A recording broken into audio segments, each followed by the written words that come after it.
I'm Jay Hughes, and this is my Army story.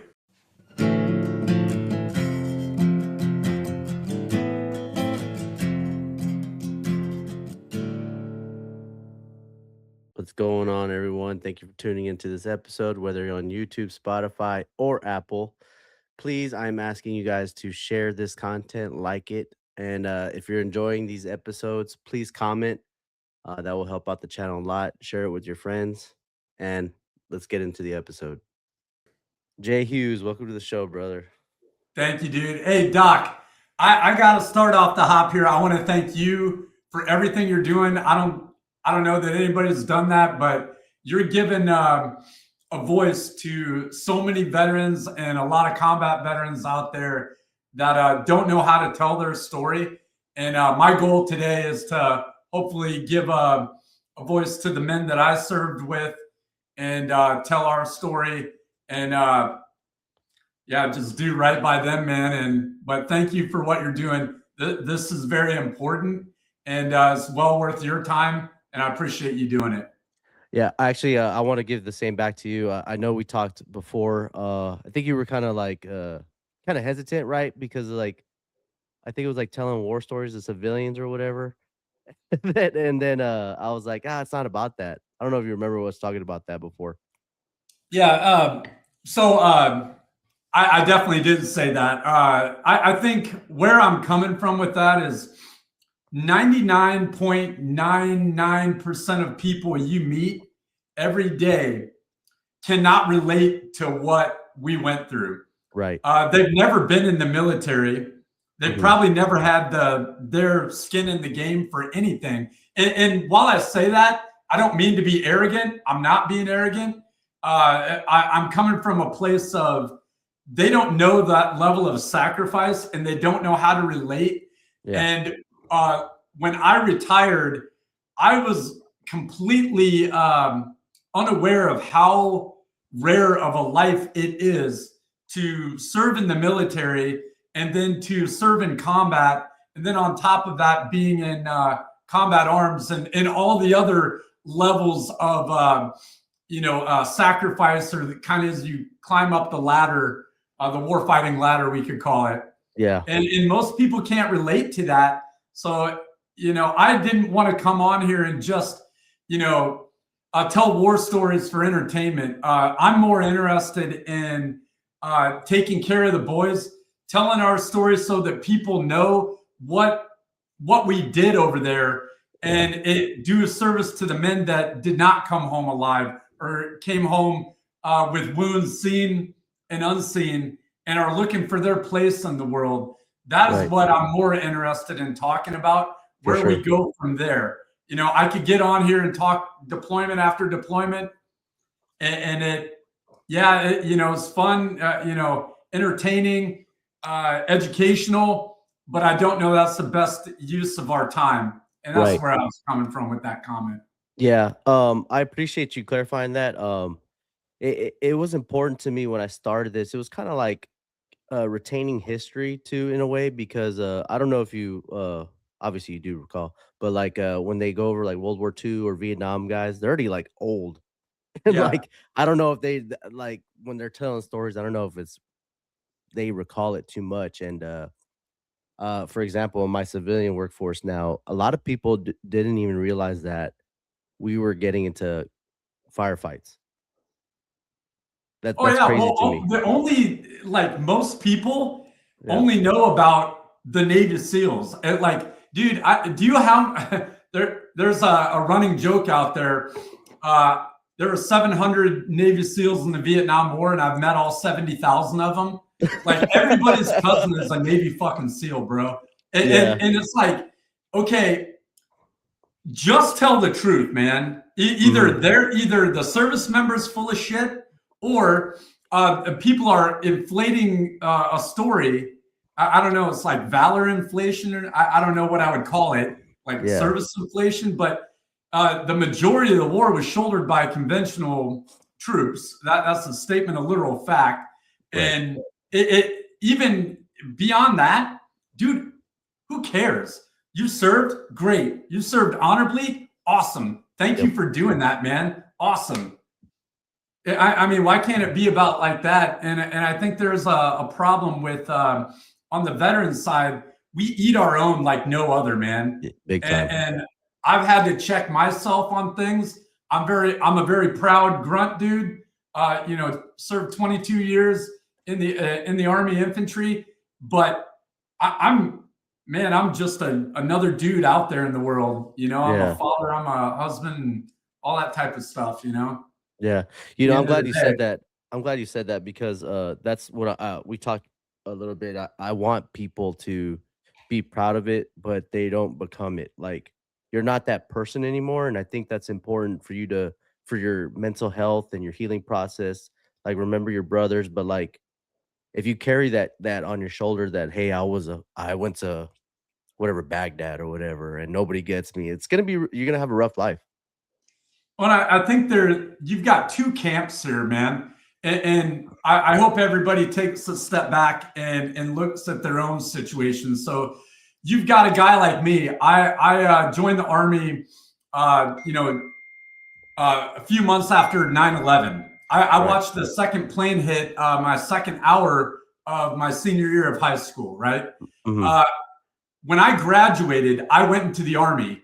I retired. I was 40 years old. I have never been in the real world until I was 40 years old. Think about that. The guys that did a 4, 5, 6 year, 3 year commitment, you were a young guy. You weren't fully, in the military as far as your entire adult life. And again, that's not a value statement. I'm literally pointing out a fact. Right. My entire adult life and so many other your retirement crowd, if you joined right after high school as an enlisted guy, that's your life. Now, so it's with your comment about, hey, it can't become you, dude. Yes, but also every award in my office has to do with that. Yeah. Well, almost. There's some hockey shit over here. Yeah. From coaching and playing. But other than that, that really was my life. Yeah. And you could also say, well, why are you so one-dimensional? Dude, have you been in the Army for a fucking day? Yeah. You can't do that job the right way and not be all in. You can't. Right. No, that's true. If you want to do it the right way, you're gonna be your body's gonna be banged up and hurt at the end of it. You're gonna have some mental stuff probably going on, and more than likely some things you're gonna have to work through. Mm-hmm. You'll have sacrificed so much for decades, and that's something we got to think about.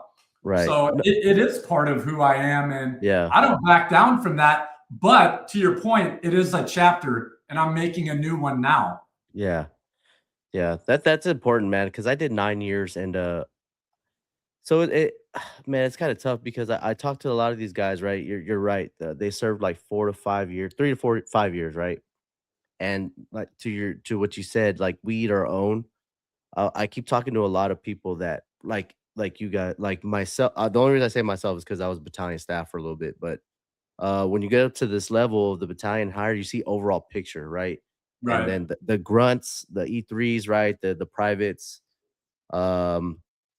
they are stuck on this mindset of like, hey, you didn't do nothing because you didn't go down range or something like that, and then that's fair. Like to call that out, and I also understand where that comes from too. Me too. Because like I was how can I put this? Like when they're brand new and then they're like went on patrol, but then you see somebody like rocking the boardwalk in Kandahar or something like that. Like it's kind of hard to face that. Like you're like, dude, I'm sacrificing so much, and you're just doing this. Well, I remember. I'll tell you one story. And one of my deployments, we were the 1st Stryker Brigade in Afghanistan in 2009. We were part of the initial surge into Afghanistan when President Obama sent my brigade, 5-2 Stryker Brigade combat team, and then a Marine Expeditionary Unit to work on Helmand, and I say work on, help secure Helmand and Kandahar provinces. It was completely out of control from an enemy perspective there. And I remember going to take the slat armor off of our strikers and calf one time. And so we had been out for several weeks in the Arghandab River Valley patrolling, and we get the mission to rotate back to calf as a platoon. And we're like, hell yeah, man. Hot showers, great food, the big PX, Right, like, homie hookup, man. Like those are good days. And I was a weapons squad leader at the time. And I remember walking around, and this female first sergeant comes up to me and she goes, "Why are you all fucked up?" And I'm looking at me. I mean, our uniforms are dirty, but we had been out for a couple of weeks, man. Right. Like, but it wasn't that. She goes, and I go, "First sergeant, what are you talking about?" And she goes, "You haven't heard?" I'm like, what the fuck are you talking about? She's like, "You need your PT belt. Where are your fucking PT belts?" I go, we're in ACUs and what are you, and it's broad daylight and we're not doing PT. What are you talking about? She goes, "You haven't heard?" I go, "No." She goes, "Someone got run over by a vehicle and died." I'm like, oh, I was out here fucking fighting the war. You know, like, and she's like, "Where are your PT belts?" And I go, "In a fucking duffel bag in the fob, 30K to the north, and I'm not buying a new one." I mean, you know, I don't know what to tell you, but that's dumb as fuck. And I'm not. We're not doing that. And she looked at me and she's like, "So you're just going to be fucked up?" And I go, "Yeah." I'm like, "You know what? I could get killed tomorrow. Fuck off. Fuck all the way off of that shit." And I don't know. It just was a funny story. It kind of brought back just the haves and the have-nots. And I think also when you look from an infantry perspective, you know, you wonder why, you know, the whole Pogue thing and all that, where that comes from. Shit like that. Dumb shit. Yeah. Like, dude, is that what you're fucking worried about? Dude, we lost a fucking squad in a deep buried IED a week ago. You think I give a fuck about a PT belt guy? Yeah. You know, like, yeah. No, that's absolutely true. I remember I was in a small cop over there by the Arghandab, and I went to Fa Pasab. I don't know if you heard of it before. Yeah, I've heard of it. Yeah, and then we were walking around to the chow, and then didn't salute an officer, and he lost his shit. And he's like, where do you think we're at? And I was like, "Dude, we don't salute officers over here."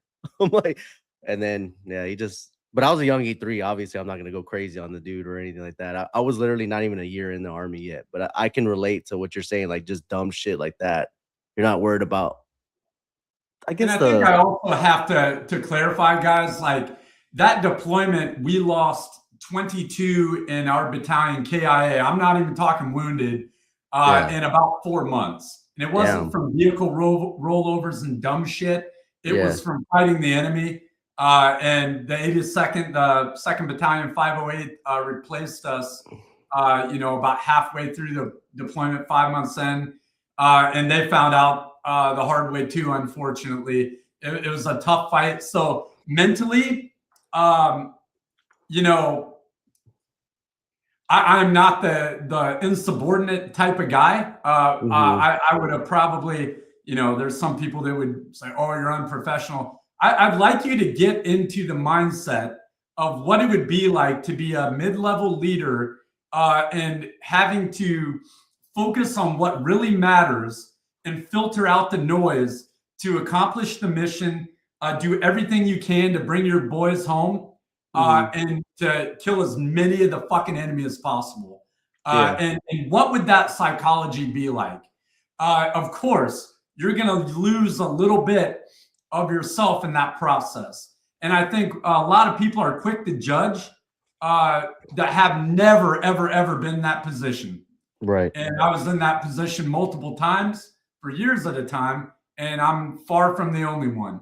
So I'm here to tell you, I stand by my performance that day.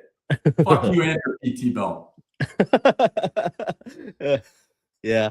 The Arkansas River was pretty wild, man. It it was a tough fight too, because when we showed up, we did relief in place RIPTO with a Canadian company. Our battalion did, and Cool. we got very little intel. There just wasn't a whole lot of intel to be had prior to the deployment on what was going on, and we had to develop the situation. And the enemy, like we found out in both Iraq and Afghanistan, adapted at a extraordinarily fast rate, and that our tactics we would have to adapt to. We were all the benefits of being in a striker unit. For my money, people would argue with me on this, but I believe I could point to quite a few data points and show them I'm right. The most effective and efficient units in the Iraq war were the striker units, flat out. There was no one that could move faster and sustain and bring more combat power to bear and keep it there than the striker unit, flat out.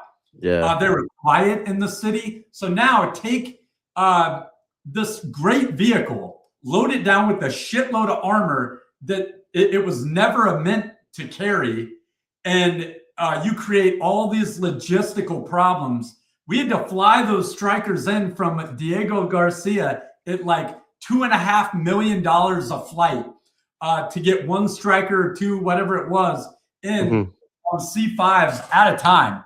And then think about all the maintenance and everything. Think about the terrain over there.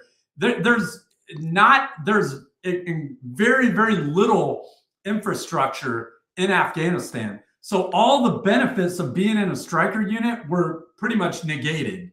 They became basically the vehicle itself. We could do very little because of the terrain with. And so then we, man, I'll tell you, I did way more walking in 117 infantry and striker unit than I did in the 101st in combat. Flat out, it was fact.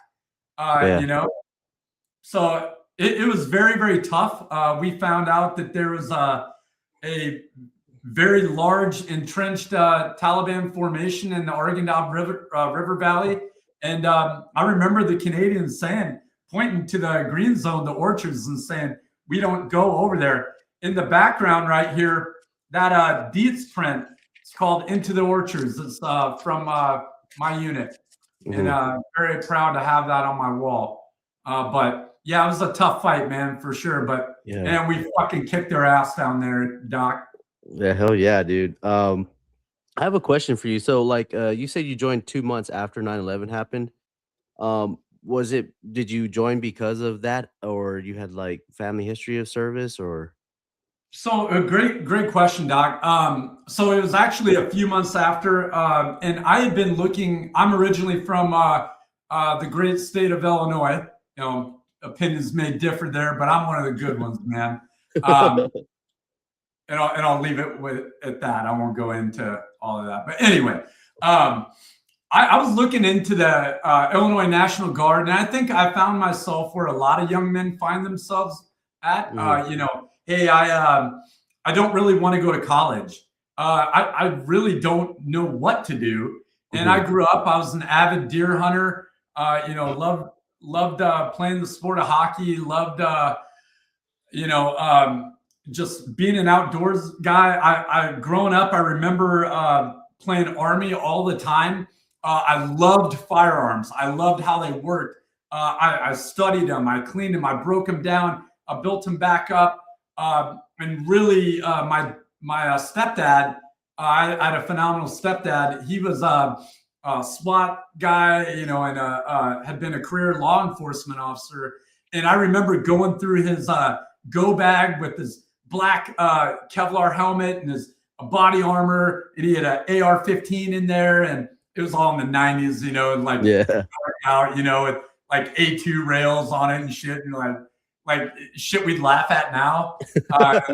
It looks like a family heirloom now, but anyway, I was like, this is so cool. And I just wanted to know everything about it. So 9/11 happens. And I think like a lot of your combat arms guys will tell you, there tends to be a large demographic of troubled young wayward men that are big risk takers and have little minor breaches with the law. And that was definitely me.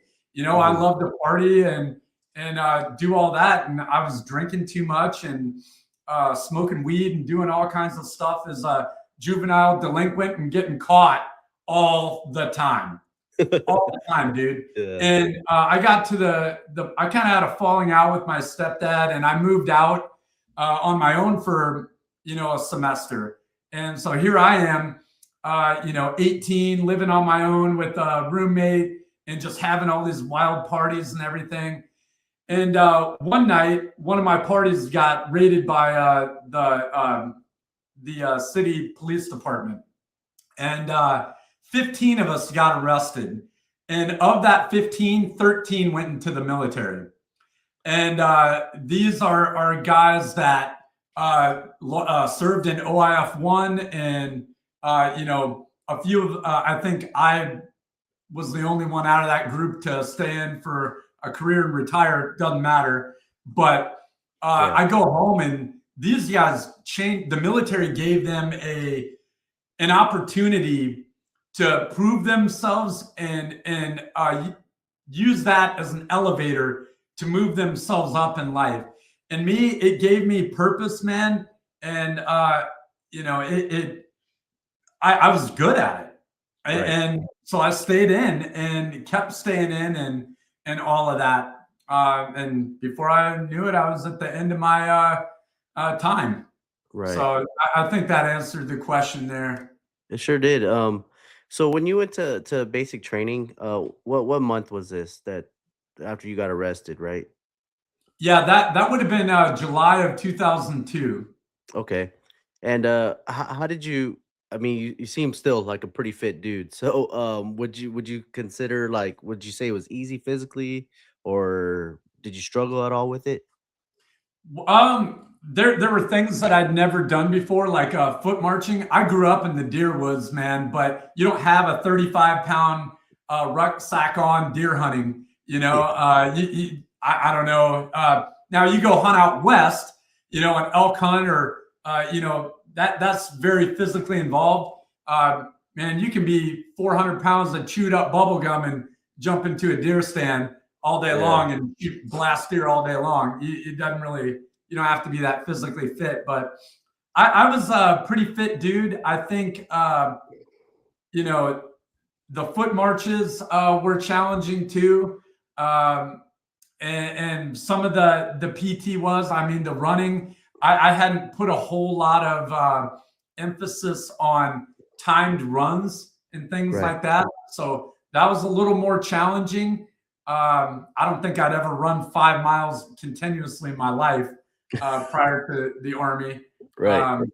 But yeah, that was challenging. Where I think it wasn't challenging was I was used to working in the elements, man. Now I had never felt heat and humidity like Fort Benning, Georgia has. Mm-hmm. Being a northern-born guy, I would have had to have walked in the middle of a cornfield in July, and that's about the equivalent of South Georgia.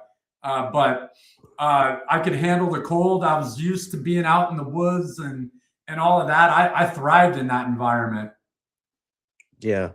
Did you, was it like, how can I say this? So going through it, did you feel like, hey, since I already had some trouble before I joined, like mentally, you're like, hey, I got to complete this? Oh yeah. I'm really glad you brought that up. I had to prove to myself that I wasn't a fuck up. Mm-hmm. And I needed to, my stepdad was a guy that I deeply wanted validation from. And I'd only gotten it a few times where I felt like he was actually proud of me and that I had done something to make him proud and something worthy. And, for a long, coming from him being, me having all the issues I had as a teenager, embarrassing him as a law enforcement officer, I had to make good on that, and I needed the confidence boost for myself, and to know that I had a place in the world and to be good at something, and then I needed to prove to him and show him that I wasn't a piece of shit, I guess I can say. Like, I don't know. And so anytime I felt like quitting, and I don't care who you are, man, basic training, you got to go back. You can't compare it right now to where you are mentally.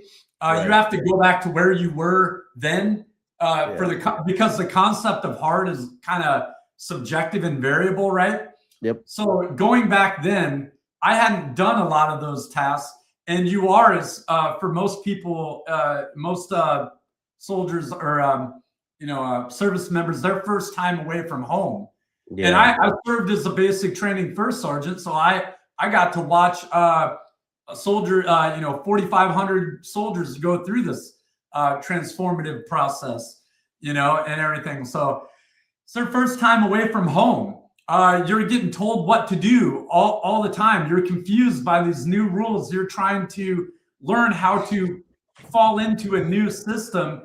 And that is very, very stressful and makes a lot of people want to quit. It may not just be the physical corrective training, smoking, that kind of stuff, that makes people want to quit. And for me, I think I excelled where others didn't, where I had a dog in the fight, that I had something deeply pushing me to gut this out and to dig my fucking heels in and make this shit happen. Yeah. And, to give you the answer, my stepdad was proud, man. I've got a picture of him putting my blue cord on me, and you can tell he's smiling ear to ear. And whether it was him being proud that I'm not on his fucking couch or him actually proud of me, maybe I'll ask him that. We'll all pretend that he was actually proud of me, of my great accomplishment of becoming an infantry soldier. Yeah. Let me ask. So sorry, we're going back a little bit, but when you did the whole arrest thing, and then did they tell you had to go infantry, or you picked infantry? I picked it, and my thought process was this: I really loved the ground fighting. I remember watching all the Vietnam movies, Platoon, and I remember when Band of Brothers came out, and just in awe. And I'm like, I felt like I didn't want to be on well, let me back up. I wanted to be a ground warfighter. When I went to go in my hometown, the recruiting office had all the branches in it, right? In one hallway. So I went to the Marines first, full disclosure. And I tell them, they're like, hey, do you have any legal stuff? And I tell them, and they're like, yeah, the Army's down the hall, turd. And I'm like, and I remember thinking, man, you just lost someone that will put their fucking beating heart into something. And I never forgot that shit either. So for the Marines out there, anyway, the few the proud, I guess we don't like Jay Hughes, but whatever, man. Fuck yeah, I'm a great soldier. Anywho, so I go down to the Army, and they're like, come to the light, young man. Come here. Right. And I took the ASVAB, and they're like, holy shit, how'd you fit a fucking brain in that cranium? I had a great ASVAB score, man. And they're like, you can do whatever you want. And they start, how recruiters are. They're like pulling the used car salesman on me, and I'm like, whoa, dog, check it out. I want to go be in the infantry. I want to go fight for my country. And these fucks just ran 2 airplanes into our shit, and I want to go fucking do something about it. I remember George Bush on top of the World Trade sent his rebel with a bullhorn saying they're going to hear all from us all soon. And I wanted to be part of that voice. And I wanted to go make people pay for that shit. Yeah. And I was like, I can't tell you just that was what I felt led to do. I had to do this. Yeah. And I didn't even fully know what I was doing, but I wanted to be one of those Green Army guys with a rifle and killing the absolute shit out of the people that wanted to come here and do that shit to our country. No, yeah, 100%. That's how that shit went down. Yeah. No, that's good, man. We need how should I say this? Barrel-chested freedom fighters. Yeah, I was gonna say intense, but yeah, intense people, you know, and yeah, it's just different, different world. Because I told a lot of people I was in the Apache units afterwards, after my time with the infantry. Dude, it was a whole different world, man. It was just something that you couldn't just talk shit, right? Like you had to watch what you're saying. It was just different. Well, you've got the corporate side of the army. You've got a couple of camps in Jurassic Park, right? You got the leaf eaters and the meat eaters, man. And they don't play well together a lot of times. You've got the corporate side, and then you got the gritty dudes that, you know, and it tends to be your A-type guys, not all the, you know, time, but a lot of your hard chargers. A-type guys are going to join that organization, and you know, it just, that you thrive. If you are that, you thrive in that, the competitive nature, you know, being physically fit, the physical prowess, that killer instinct that you have to be effective in that type of organization. Mm-hmm. Now there's a downside to it.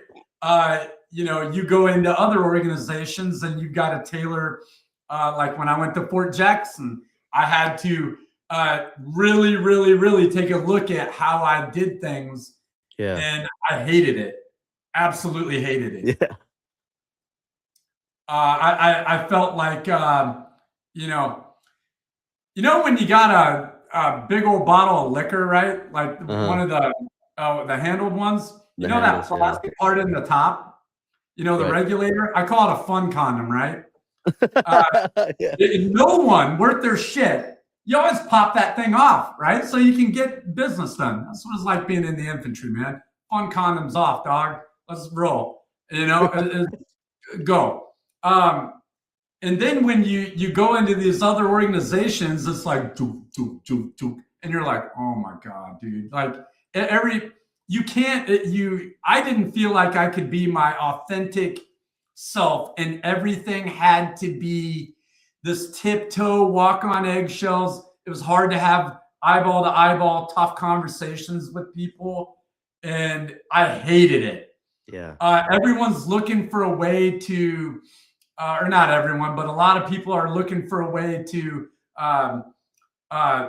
shank you with trumped up sharp or EO or IG complaints, instead of looking at, hey, maybe I could step it up as a soldier, and maybe my leadership is telling me this shit because I could be better, and they don't know what real help is.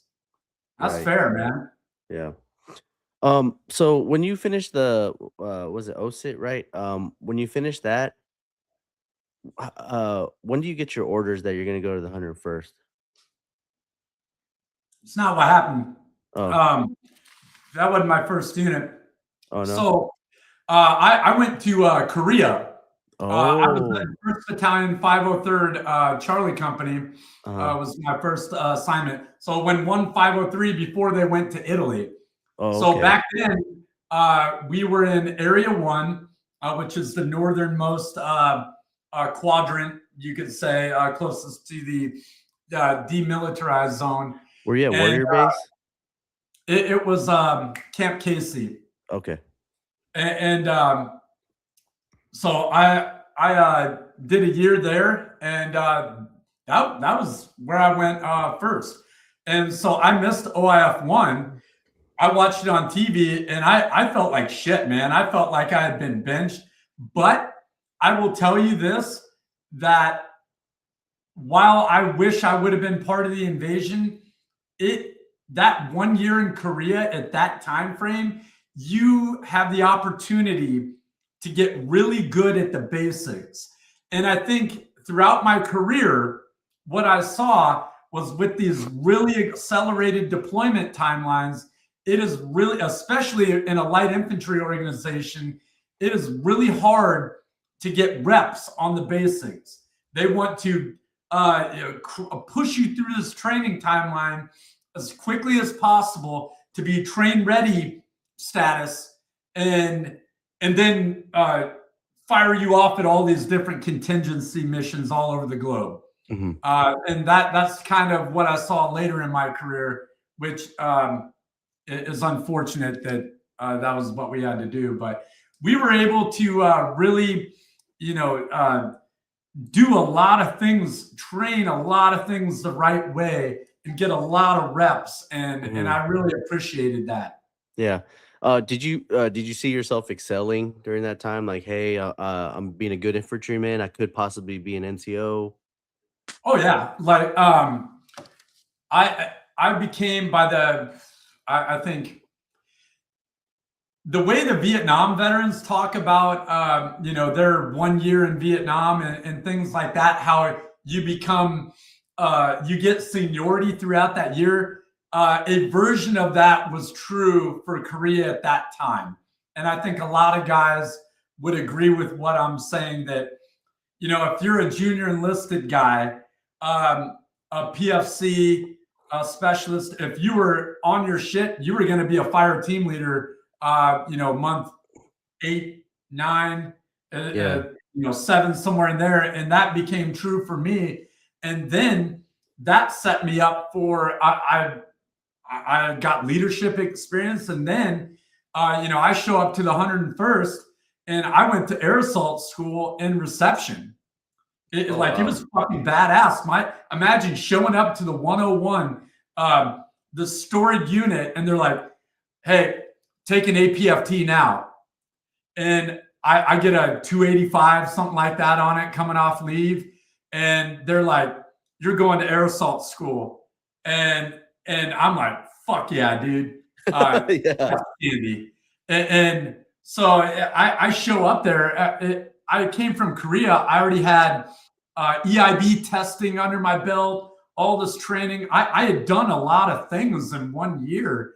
And then to show up there and to go to my unit freshly out of air assault school, and these guys were all coming back from OIF 1. I'd been in the Army 18 months, and they're looking at me like I'm a brand new private, and I'm a specialist at that time, but I wasn't a combat veteran yet. Right. So they're all like, "Fuck you, Cherry," all over me. Poor Jay. I love shit on, dude. Yeah, I loved it when I was a brand new PFC. They would color in the little PFC in red, dude. It got me a cherry, man. That's funny. Yeah. Well, back then, you're the first one to say cherry on the podcast. I'm going to give you another one, dude. So back then, this was during the BDU times. We didn't have ACUs yet. We didn't get those until like April of 2005 timeframe.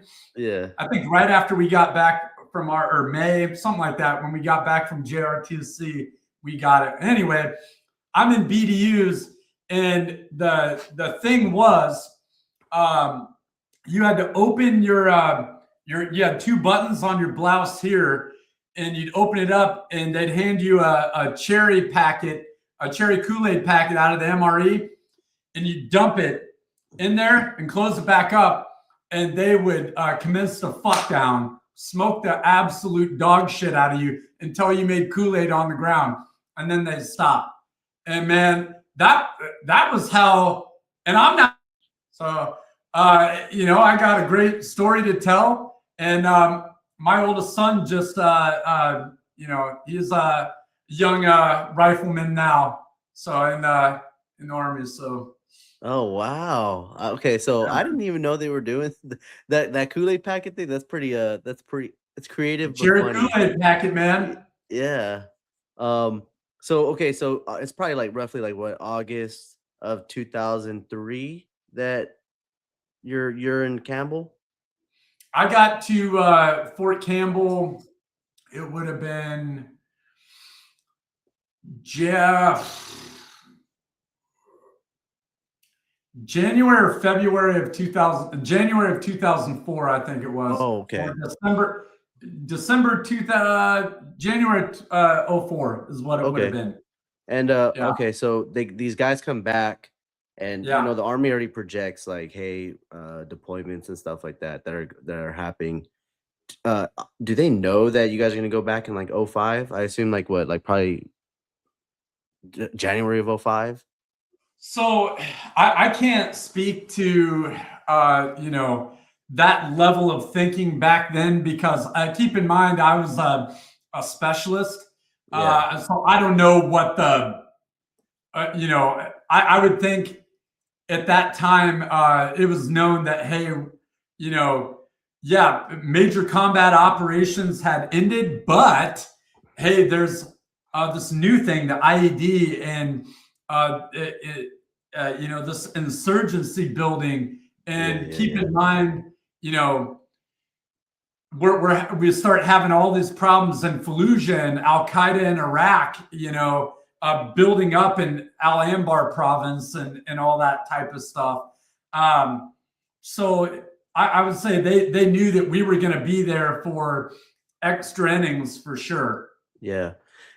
Okay, so since you already had Korea experience, and like you said, you got really good at the basic, like what do they call it, like 10-level Army like task, right? And then the infantry stuff, right? When you get to the 101st, and then you guys are training, right? Does that help you like with the training that's going on there? Yeah. So what happened? I went to oh man, I'm gonna get some hate from some people on this, but I was a Rakkasan, but check it out. I don't have a Tory tattoo. I've got coins over there, but I made it out of there without a Tory tattoo. So I made Kool-Aid, but I didn't drink all the Kool-Aid. Anyway, Rakkasan, phenomenal unit. No hate, but man, it's a big thing in the 101st. I put in an SFAS packet because I'm like, dude, what the fuck am I doing? Guys are getting. It was a weird time to be there. I'd come off of a Brigade Rear D, and I felt like I was, stuck in the mud. And the unit comes back. They go through all the redeployment stuff and everything. I get down. They're like, hey, air assault graduate, you're great physical condition. You're going to weapons squad. I love my time there. Started learning weapons squad stuff, and that would come into play later in my career in multiple levels, and I really loved it. But there wasn't a whole lot of clarity on where we were going. And keep in mind, I wanted to fight. I wanted to go to war. I needed that, and I knew I needed that. And I didn't really know what I was asking, but I knew I needed it at the time. Yeah. So I'm trying to go back there mentally. So I put in an SFAS packet. Well, my PL and platoon sergeant called me in one day, and they're like, hey, we have to select X amount of guys per platoon to build a new brigade in the 101st. And I'm like, okay. And they said, the rumor is it will be the 506th. And I'm like, holy fuck. Right. And they go, hey, you're in great shape. They're going to make this is going to be an entirely new setup for the Army called the Infantry Brigade Combat Team. You're going to have 2 rifle battalions and then a reconnaissance battalion, recon surveillance target acquisition. They call it a RISTA battalion. You'll have 2 cav troops in it, and you'll have an infantry company, but it'll be like a scout platoon, but a company.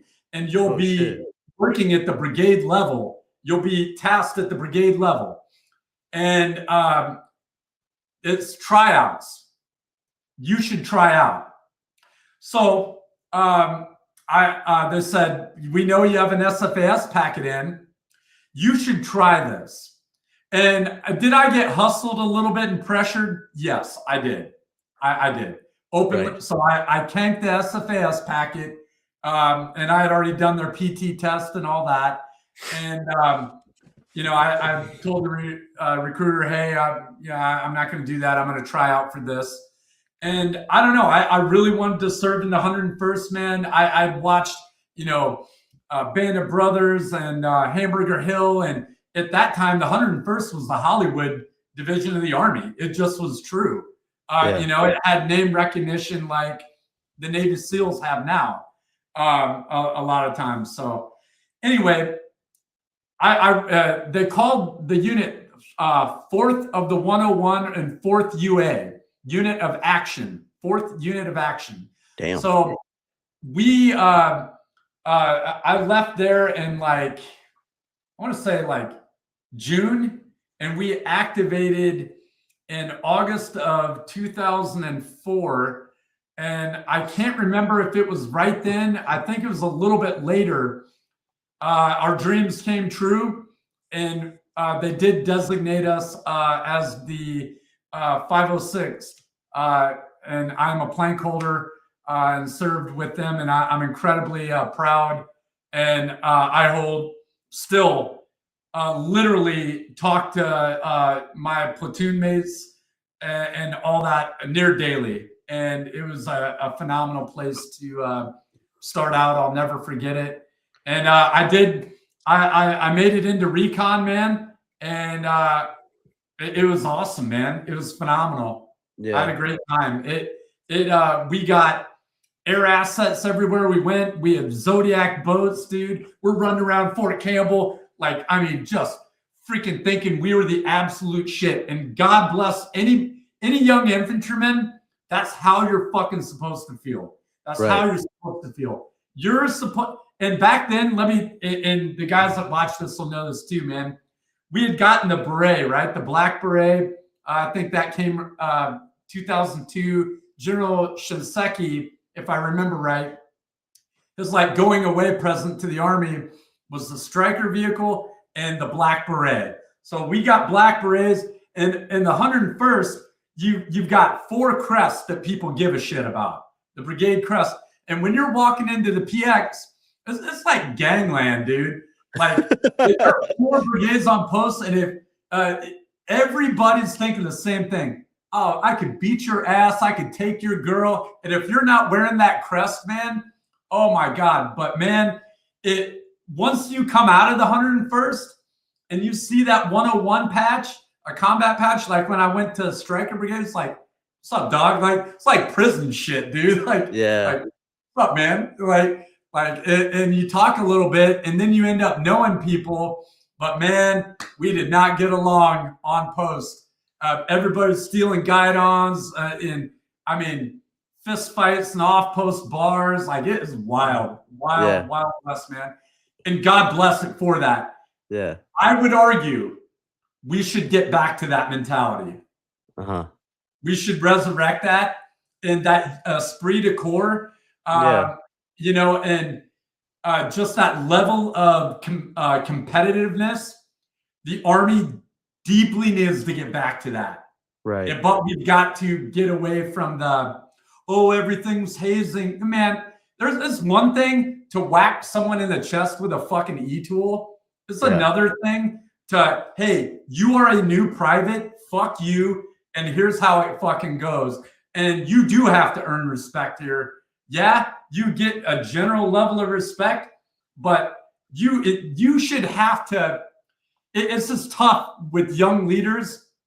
I can see it from both sides, the senior side and also from a guy that grew up in that environment. And I know the beauty in it, and I also know the risk. Right. No, I'm glad you said that. And I would say it's like a healthy rivalry, it's competition, man. That's what we do our whole lives is compete against each other. Well, we're only going to get better when we do that. We're only going to get better. My mentality was nobody fucks with my guys. Nobody. I have the best fucking squad. I'm in the best platoon, in the best company, and I did everything in my power to make that true. And if you weren't in my shit, and you cross my shit, we're going to have problems. And I wanted my guys to be bloodthirsty like that, because if I would always much rather pull the leash on the dog than kick the dog in the ass. Hey, time to go to work. No, Right. bud. Like I want them to be, just Attack mode. going at you like a rabid dog, and I'm that voice of restraint, or the PL, or platoon sergeant. Yeah. It just is better when you have guys that have that killer instinct, and it's hard to teach that. Yeah. So when you get to the recon, it's a recon company, right? You're working for the brigade. Yeah. When do you get so you assume a leadership role there?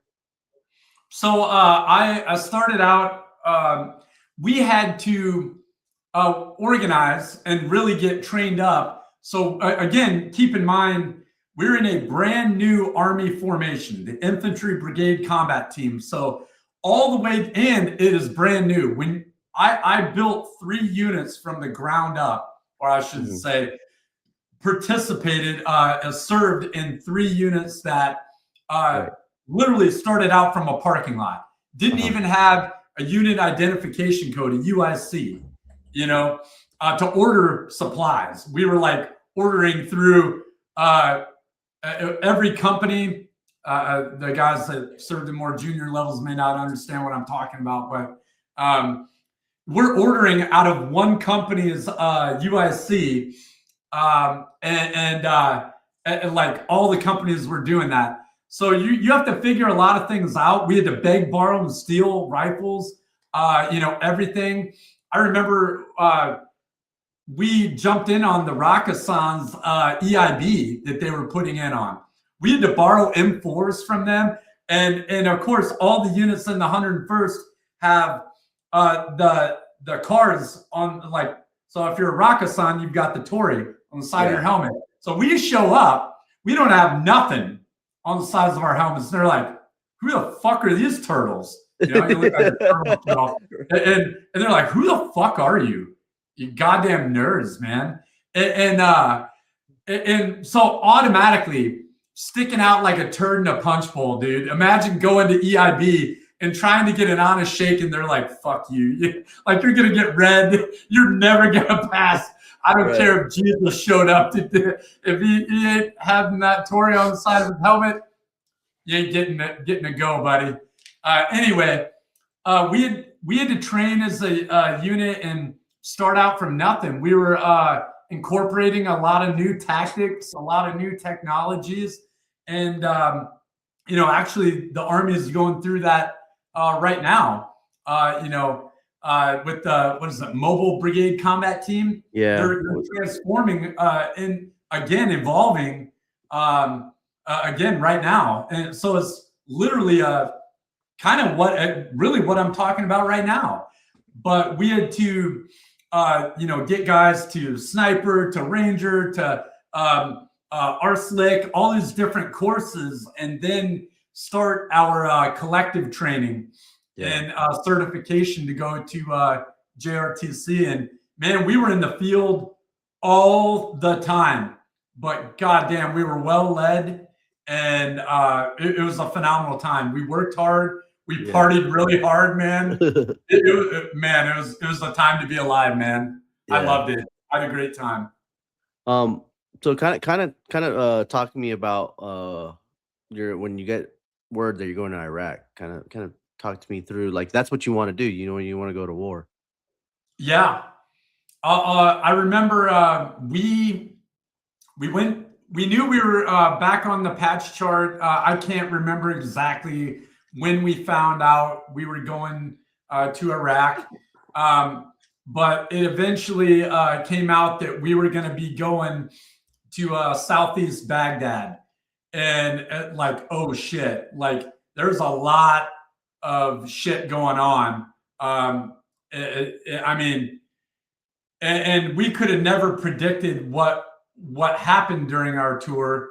With the guys that remember February 2006, the Samara Mosque was bombed.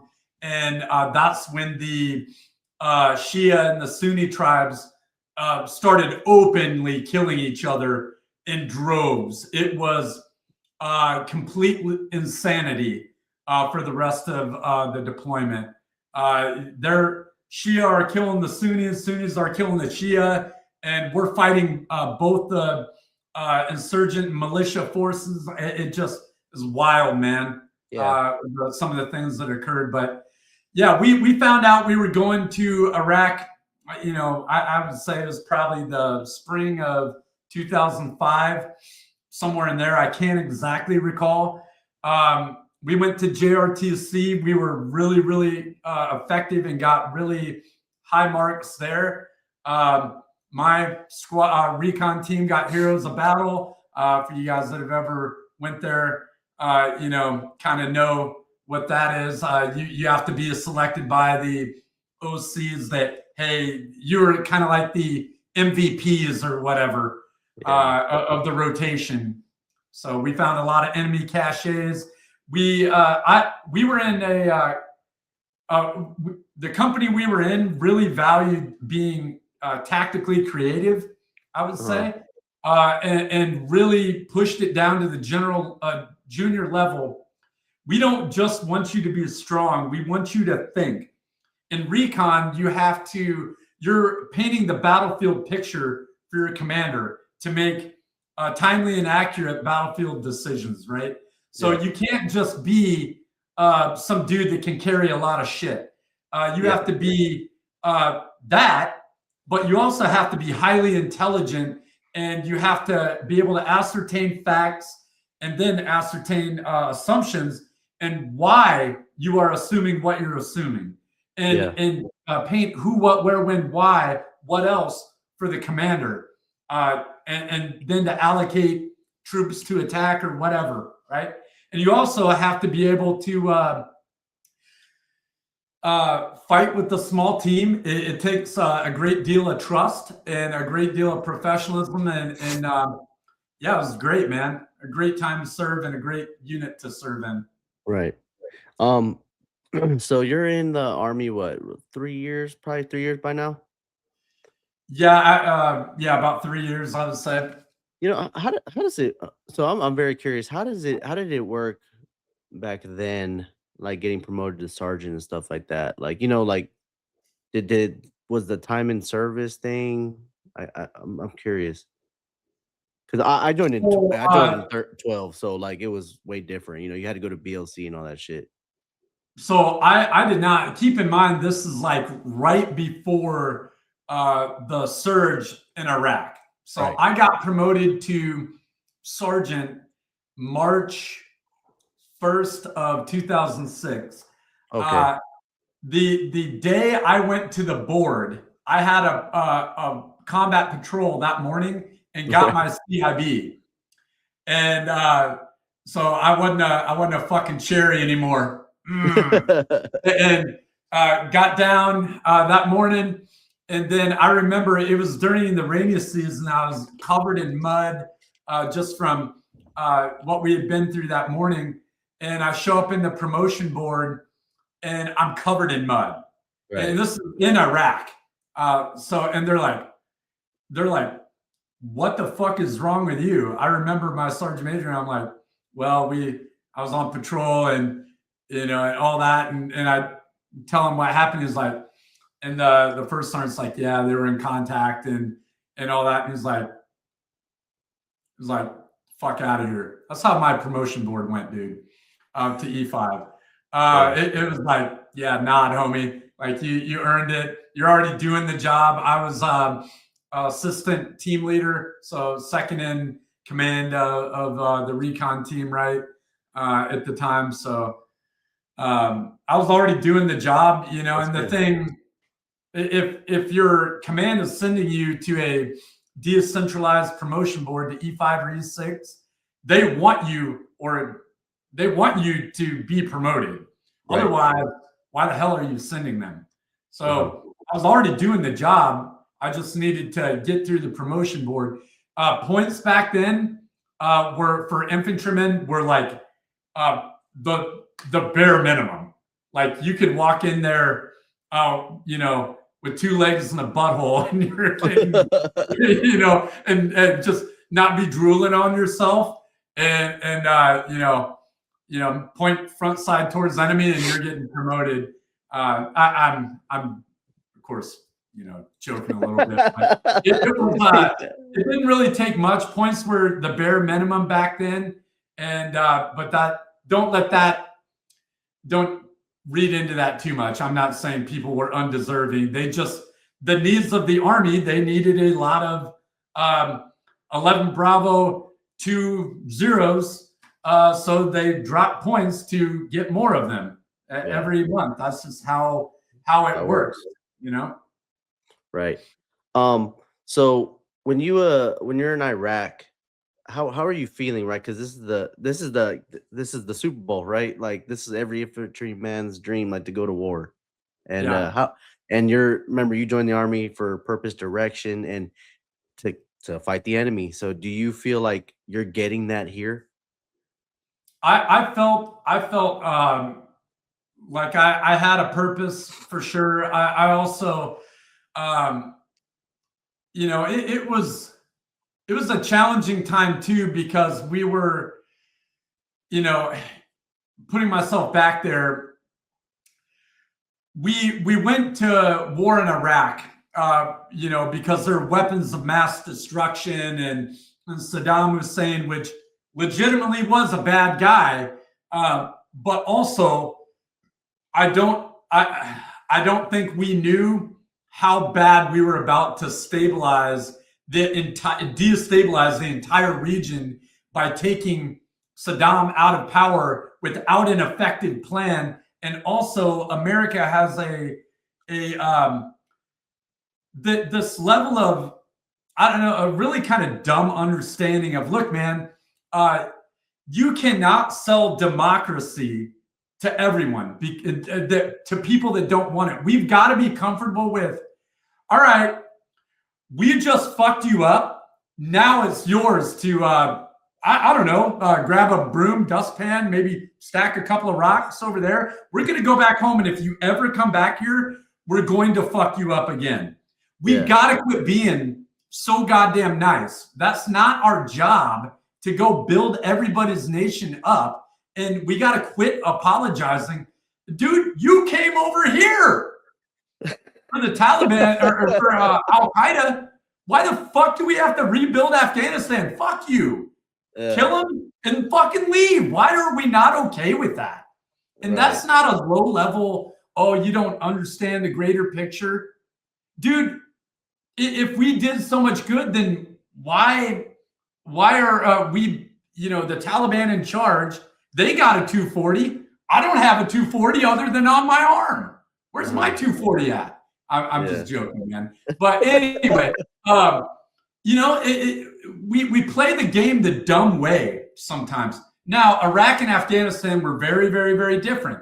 I just don't think we fully thought through what would happen when you take all these people in the Iraqi government who are employed by the Iraqi government and all that, and make them jobless like that. And then you wonder why they're turning to the insurgency. Because they're freaking pissed at you, bro. You just made the man of the house a freaking loser for an entire country, or for a lot of the country.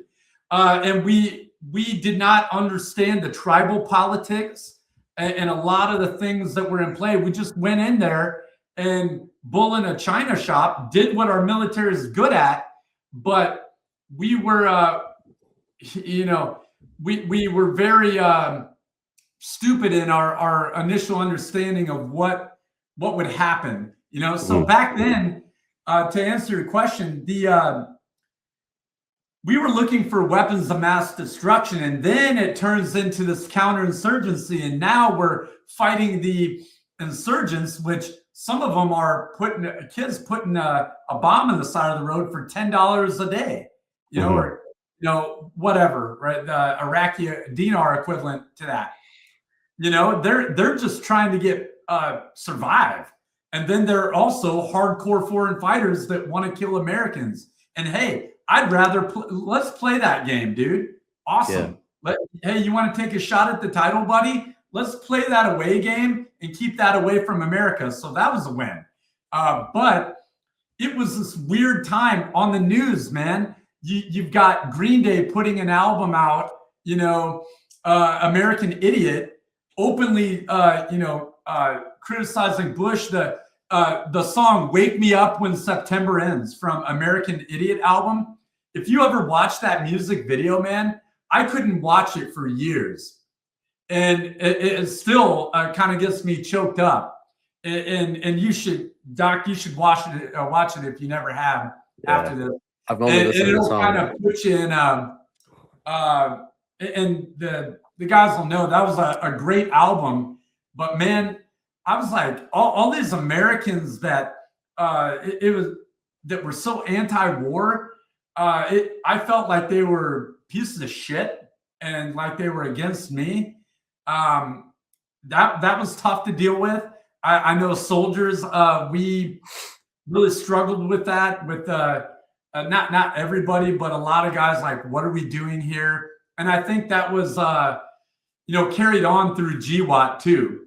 You're rotating a year on, a year off, and by the time you get good at what you're doing, it's time to go home. And there's constant rotating priorities and commanders. It was like we were just spinning tires in the mud, at the expense of so many young men's lives. Yeah. No, it's good that you brought that up. I mean, it's what do they call? Somebody called it combat burnout, right? There's if you ever another book, everybody should read it. But if you really want to understand the Iraq War at that time, the book Black Hearts is about the 502nd Infantry Regiment and the 101st. They had an unbelievable fight in the Sunni Triangle of Death.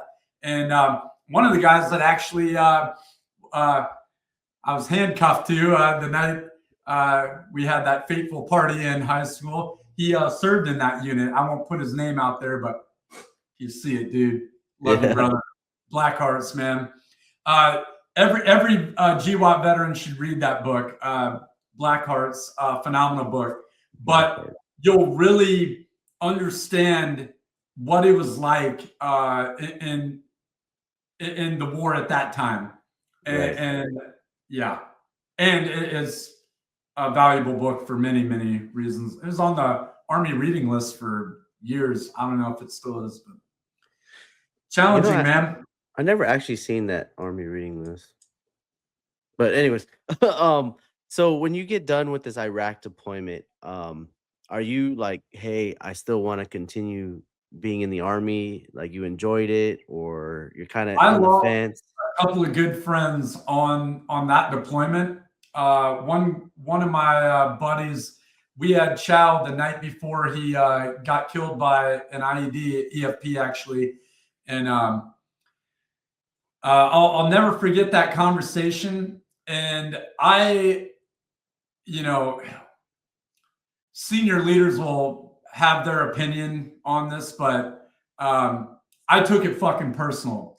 I wanted to find the enemy, and I wanted to make them fucking answer the bell on that shit.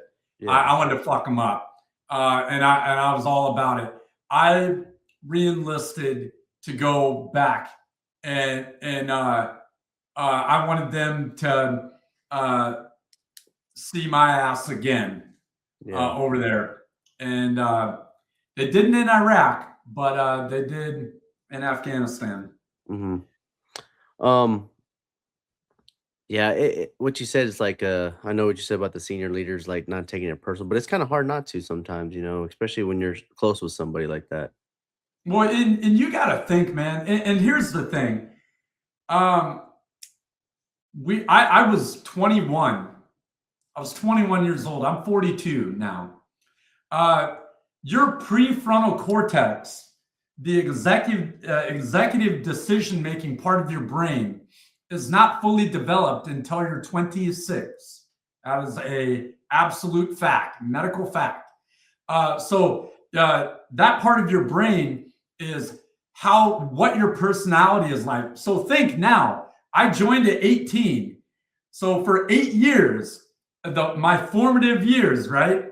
Yeah. And this is for a lot of guys, that becomes a lot of who you are. That living that life, you know, so it's one thing to say, hey, you know, you can't be that way. And it's another thing to look at it like, hey, well, actually, we need him to be that way. How the fuck do you want to keep this country free without people that are that way? Right. You know, so what the fuck do you want?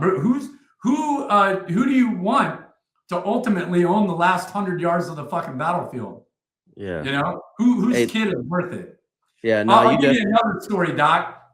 My oldest son, I told him I would be proud of you no matter what you do, as long as it's legal, moral, just, and all that. He said, I want to serve in the Army. I go, what do you want to do? And he goes, I want to be like you and serve in the infantry. And I go, you're a fucking idiot. You shouldn't do it.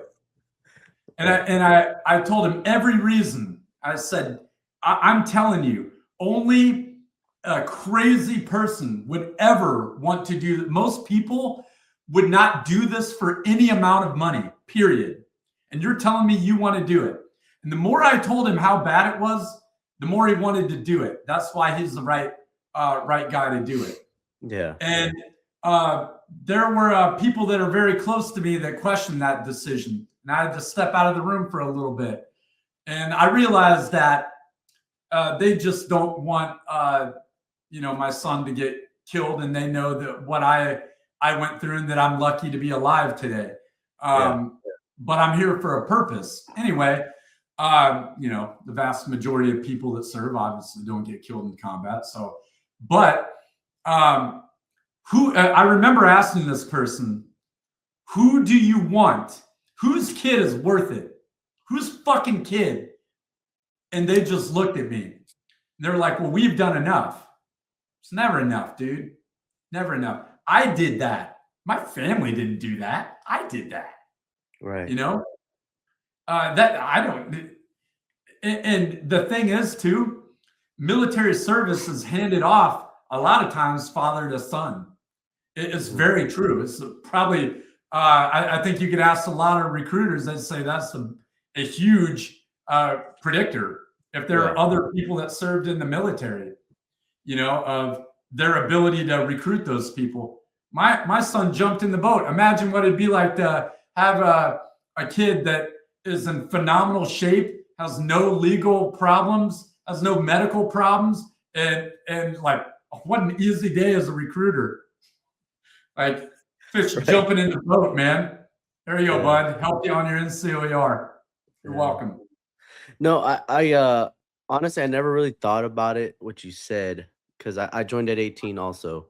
And, you know, I remember being told I'd come back home or, you know, and people would say I'm like really, really intense, but I left to Afghanistan at 18 years old.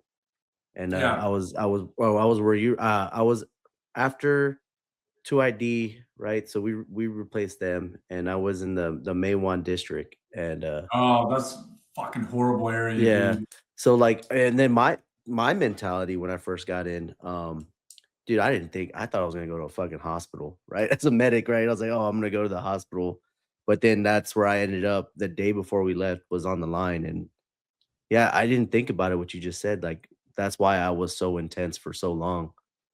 Yeah, I mean, I think guys have to, two things can be true at the same time, right? And that's something as to the larger perspective, we as a country have to, and I would say all the veterans, think about what I just said in the broad spectrum of life.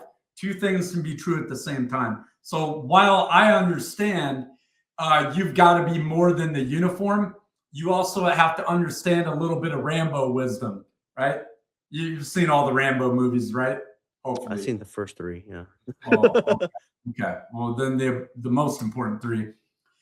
Colonel Troutman, John Rambo's commander, right? Yeah.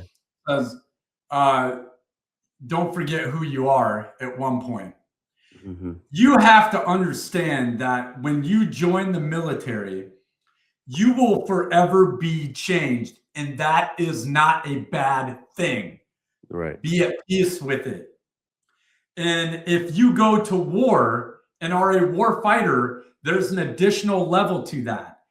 Be at peace with it. And that is who you are. And thank God you're that way. Don't apologize for it, brother. Don't. Wear that shit. Proudly, not arrogant, but proudly. Thank God we've got people like you. That's my perspective, and that's my message to everybody out there. Hey, that's gonna help Thank a lot. God you did what you did.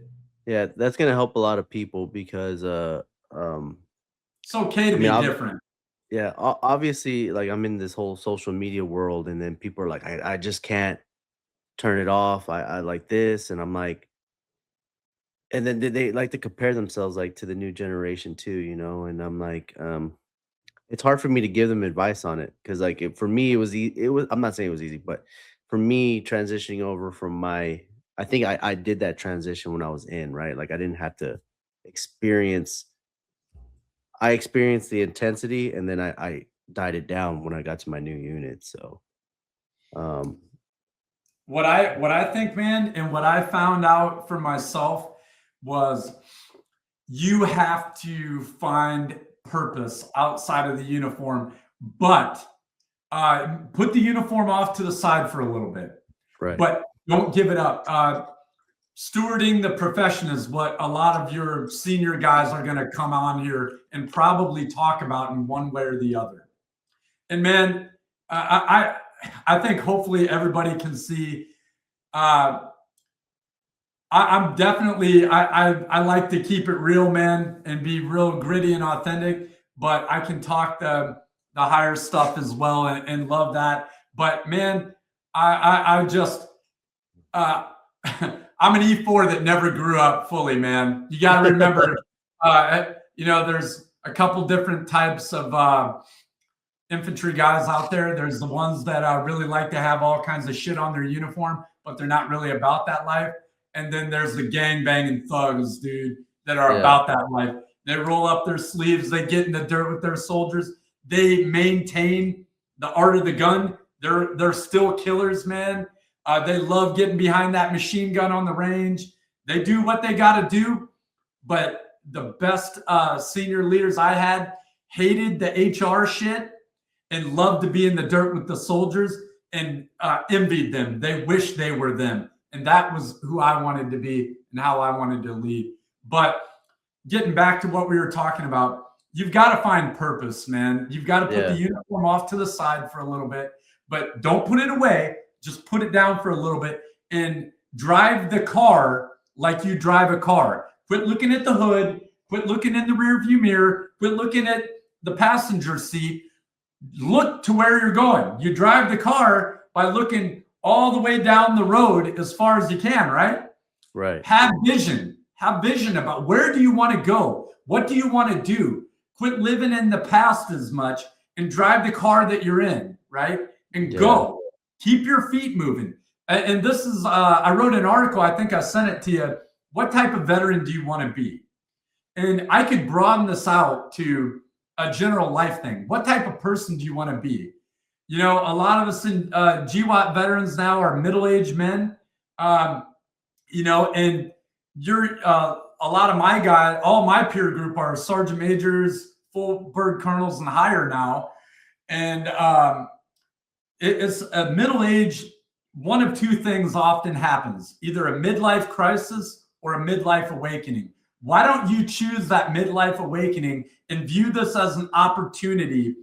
Hey, get with the VA, get into VR&E for your vocational rehab and all that. Start actualizing or using the benefits that you have earned, damn well earned, to elevate you and your family. You fucking deserve it, man.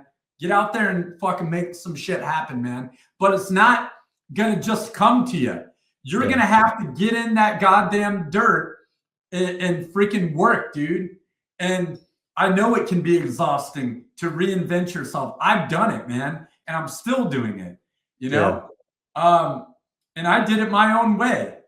I did it my own way, man, and teach their own. But think you've done what you had to do. Think about what you want to do and do what's required to put yourself in that position. And if I can help any of you, man, I want to fucking do it, dude. Please, man, I'd love to help you. Yeah, for sure. Now we need I feel like that's a lot of you're the way you talk and your mindset towards things. I feel like some people need that kick in the ass to like get the push going, you know?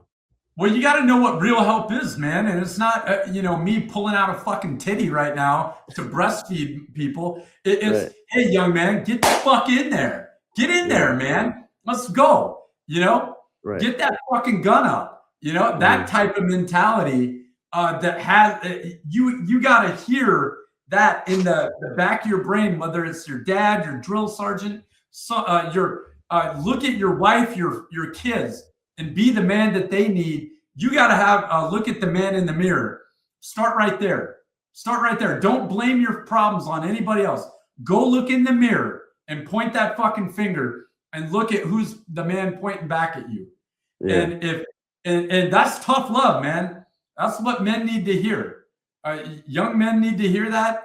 Grown men need to hear that. Man, quit crying into your dick-shaped pillow about how things should be and go out and make some shit happen, man. Yeah. And you know what? That may start with your health, your physical health, your mental health. Start there. Get you good. That oxygen mask falls down 30,000 feet in the airplane. What are the instructions? Put yours on before you help your neighbor, right? Put your goddamn mask on and do your job. Get out there. That's my message to everybody. And that comes from a place of absolute love. Absolute love for every one of you guys, man. Yeah. Hell yeah. So let's continue on to so you get back from Iraq. You re-enlist, and do you re-enlist to go to where is it? I'm looking for is it Fort Lewis, right? No. Oh man. So here's another kink in the hose here. So I re-enlist in combat. You were allowed to re-enlist like 3 years out from your ETS date back then. And they were given brand new first time enlist. And some guys will remember this shit. Lump sum tax-free $22,500 to re-enlist.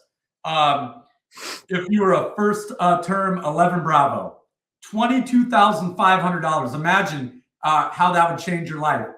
That would be great money now. That was damn good money back then, dude.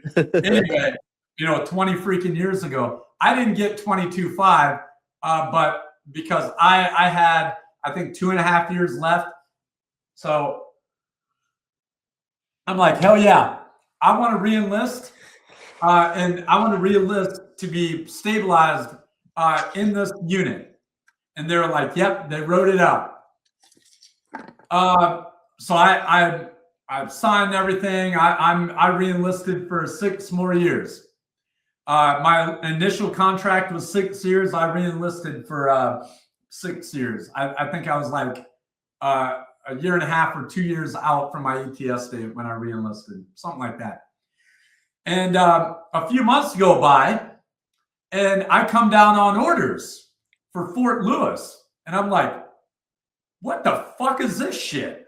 First off, in my mind, there were only 3 divisions in the Army. Man, I'm going to get so much hate for this shit. 101, 82nd, and 10th Mountain in that order. There's going to be some people that are going to be so mad, dude. Yeah. Whatever. Hey, you guys know you love for me to get in, give you guys the dirt, man. And I got to go back to play the Honey Badger, the Master Sergeant, and I got to be the E4 Mafia. I got to keep it real, dude. I was a proud member of that shit too. Anyway, so I was like, what is this shit? What is at Fort Lewis? And why do I give a shit about it? And why the fuck am I not staying in the 101st? And I was mad, dude. I was mad enough to punch a dolphin in the blowhole, homie. And I walk up into that retention guy's office and I go, "Hey, I thought we had a deal, bud. Breach of contract much?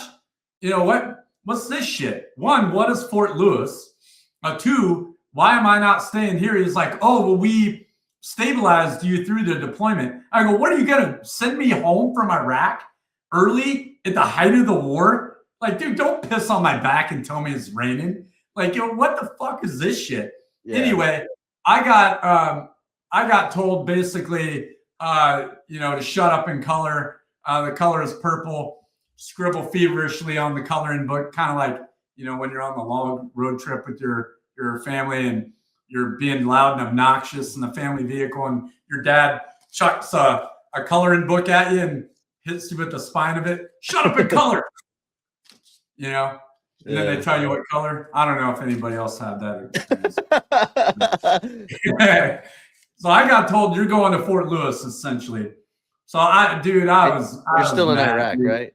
Yeah, still in Iraq. And so, of course, I finished my time in Iraq, and I was one of the first guys to PCS.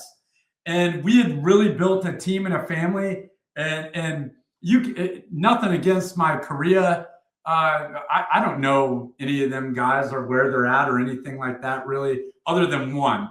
My first team leader I had, I know, keep up with him, but everybody else, I have no idea where they're at, or whatever happened to them or anything like that. Anyway, so to leave my Currahee family, man, that carved out my heart, man. That was tough, really, really tough to leave.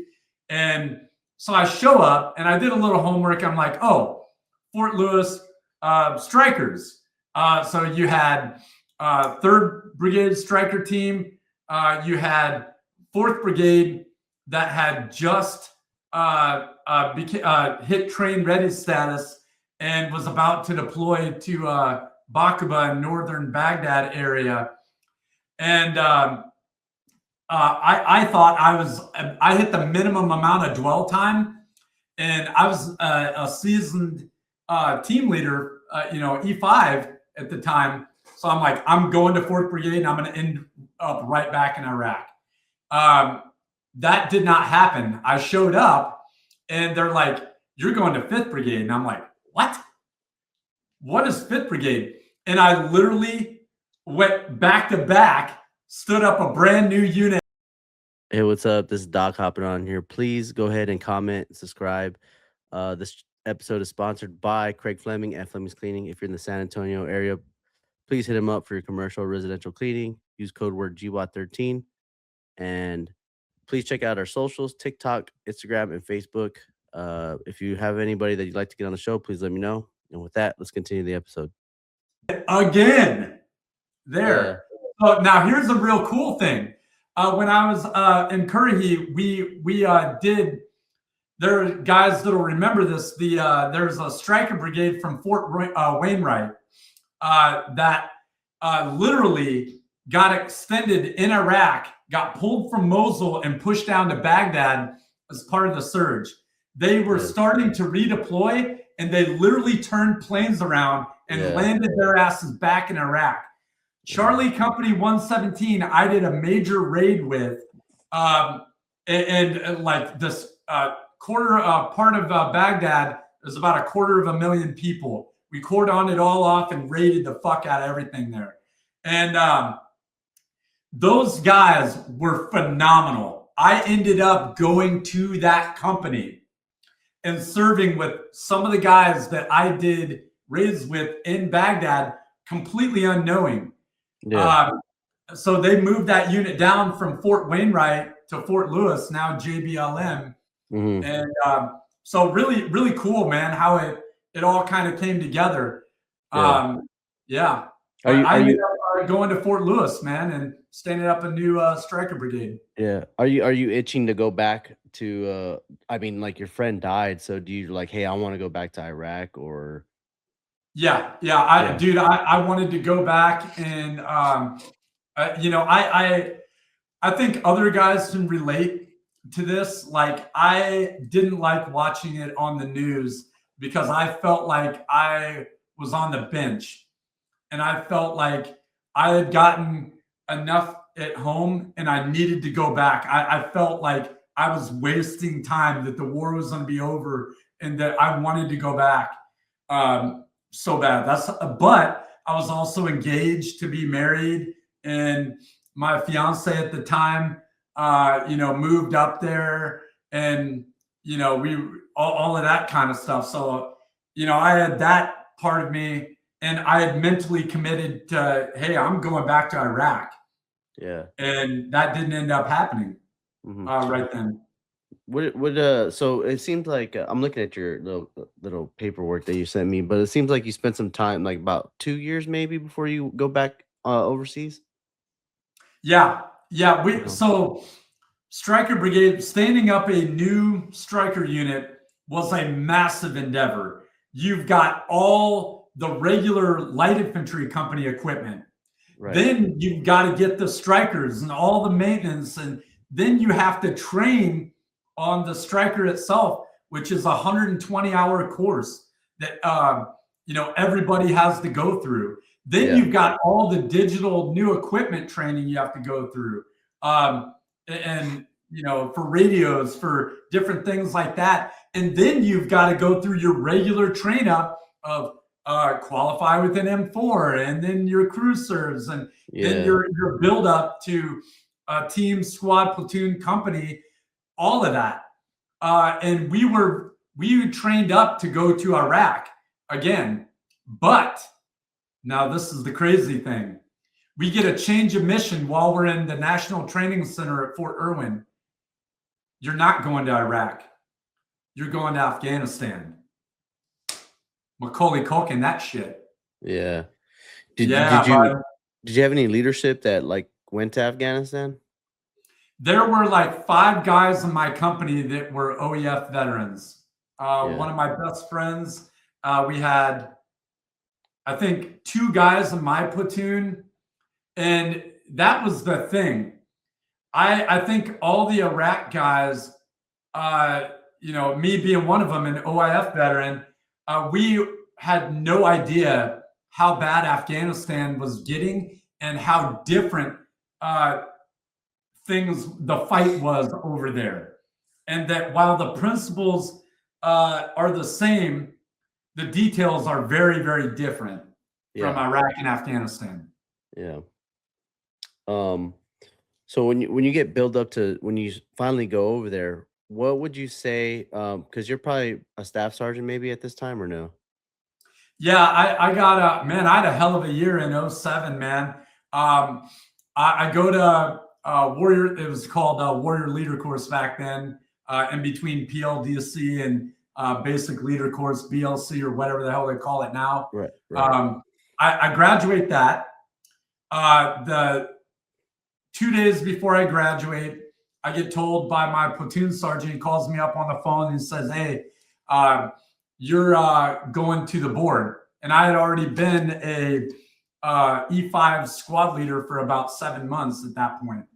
And as a Stryker rifle squad leader.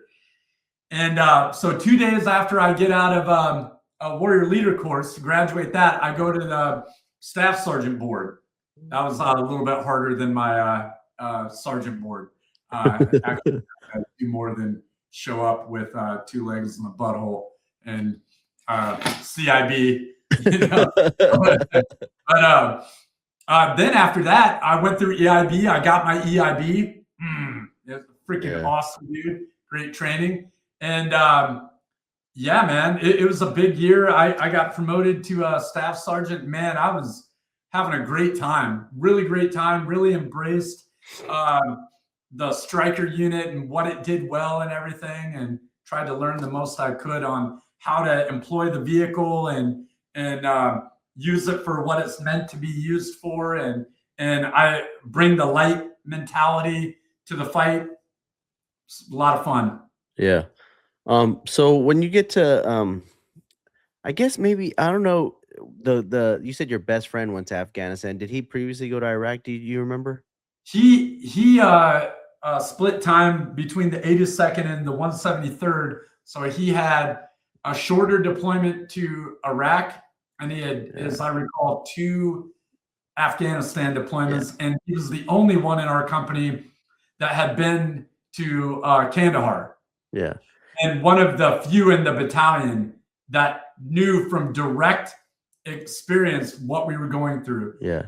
So, did you kind of ask him? I'm always curious about this because it was kind of like early in the Afghanistan, not really, but like I'm always curious of like, hey, what are they telling you what it's like over there?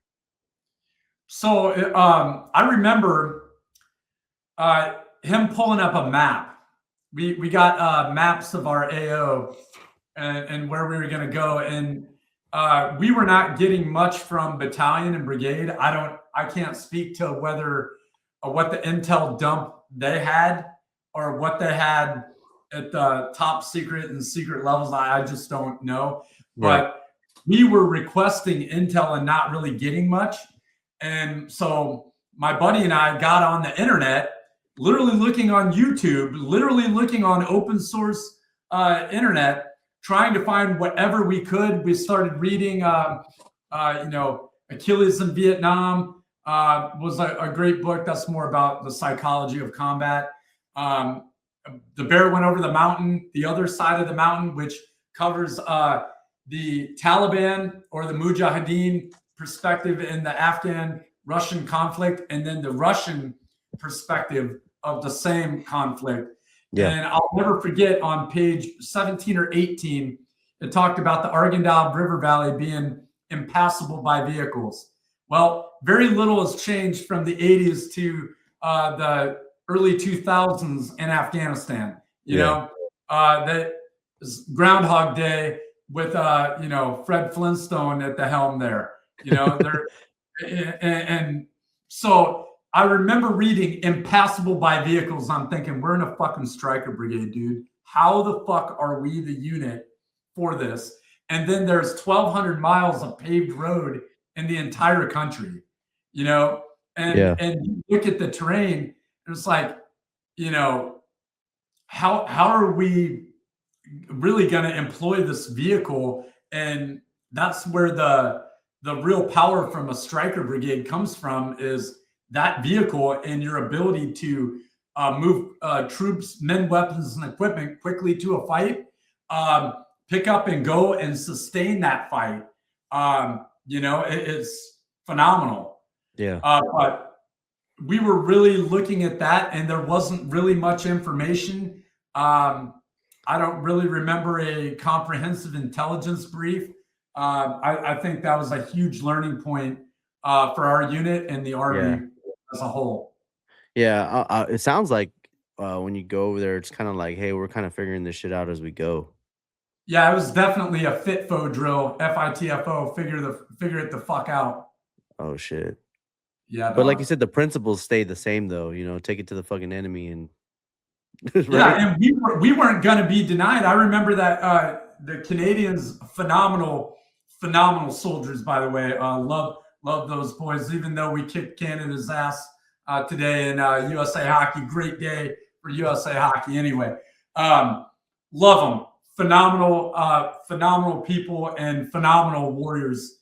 They have absolute respect, fought side by side with them in Kandahar. But I remember them, their soldiers pointing to the green zone, the orchards, and they're like, we don't go over there.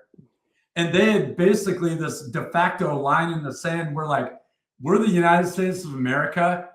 Fuck that shit. We go where we want to go. Right. And we're going to force the issue.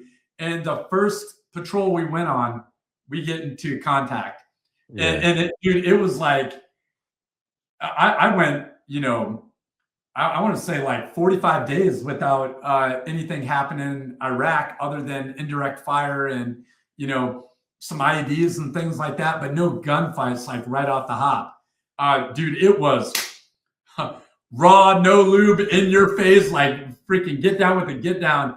And the thing was, they weren't pray and spray, they were staying and fighting. And we're like, oh shit, they're maneuvering. Their use of fighting with the maximum range of their weapon systems having casualty collection points, evacing their dead out and their wounded out a lot of times, maneuvering, their use of tactics. They're bought into the fight, like dug in. You got to respect that. Whereas a lot of the insurgents in Iraq dump a 30-round mag on rock and roll over a wall, shooting like a monkey, drop their weapon, and then run and blend back into the population. There's nothing you can do about it. You know, Mad Men or, you know, turn and burn and you're chasing ghosts. There, they were a lot more willing to actually get down, man, trade it up. Yeah. I mean, they have a history of fighting. You know, I like to explain it to people. I'm like, they've been fighting their whole lives. That whole country is that's just what they do. Yeah, for sure. And I mean, they've lived up to their reputation. You know, if you sat me in, you know, at a table with a bunch of Taliban guys now, I would be able to have a level of respect for them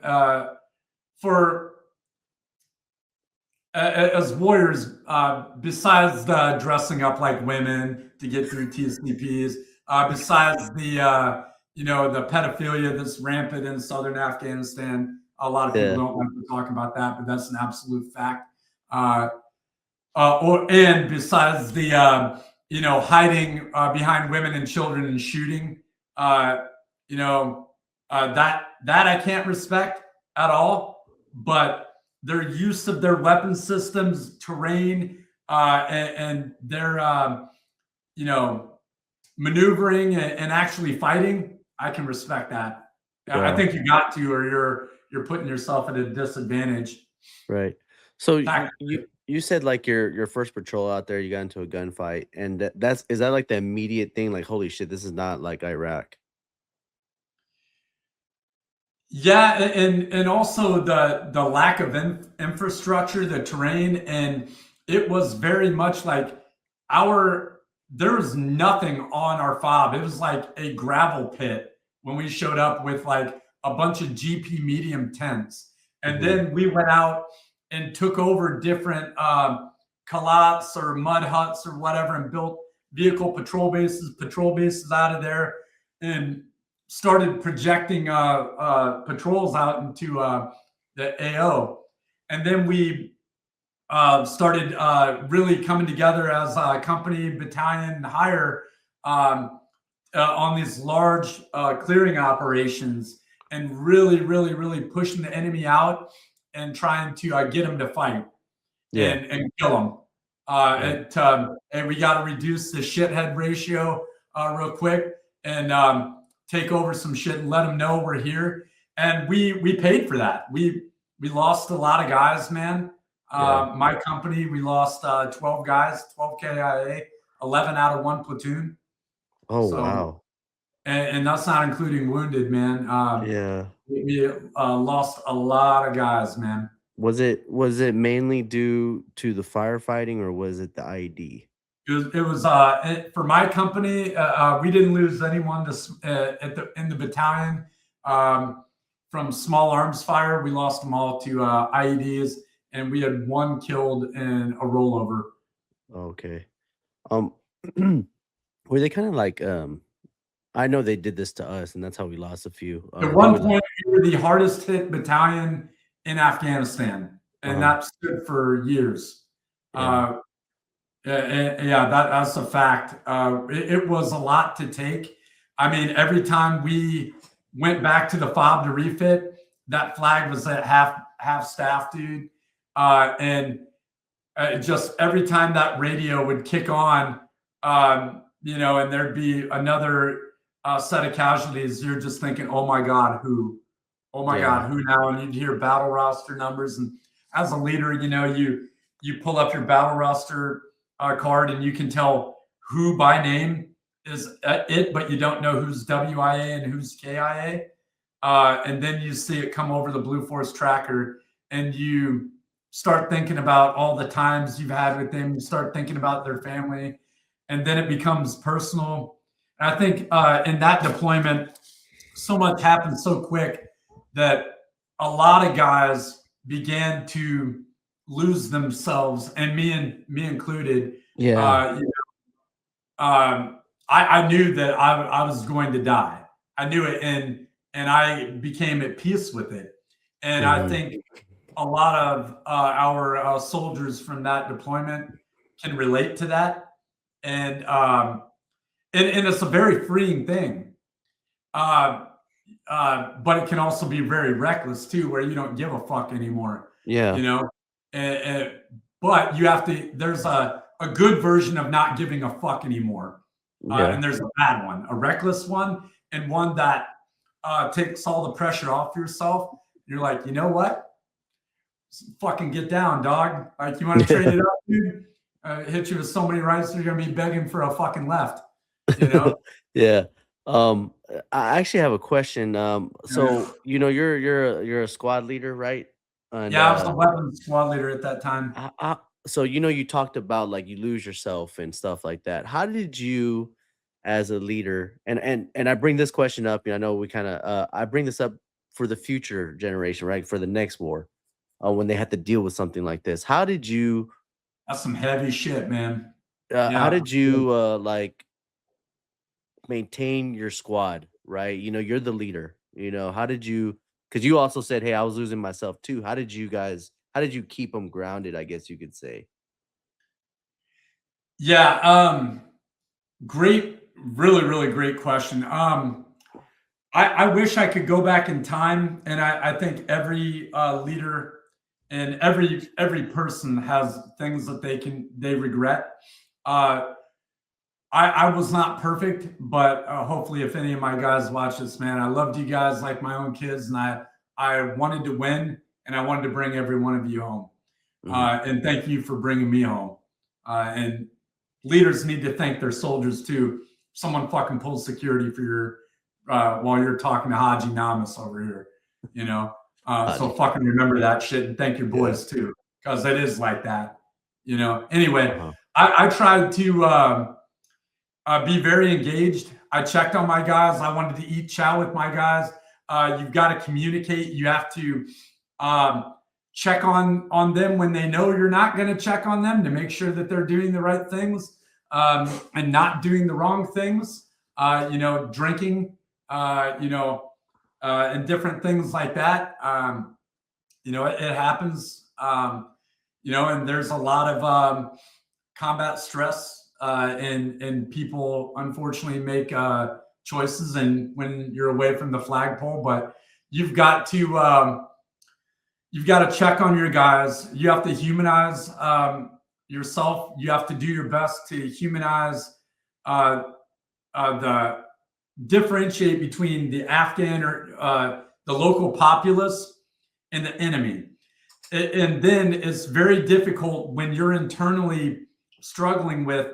In my heart, I look at Afghan kids like future terrorists. I look at their women like terrorist factories, and I look like their men and lock eyes with them and see them smile through their little chainsaw fucking looking smile, rusty chainsaw blade smile, and know that they hate my guts.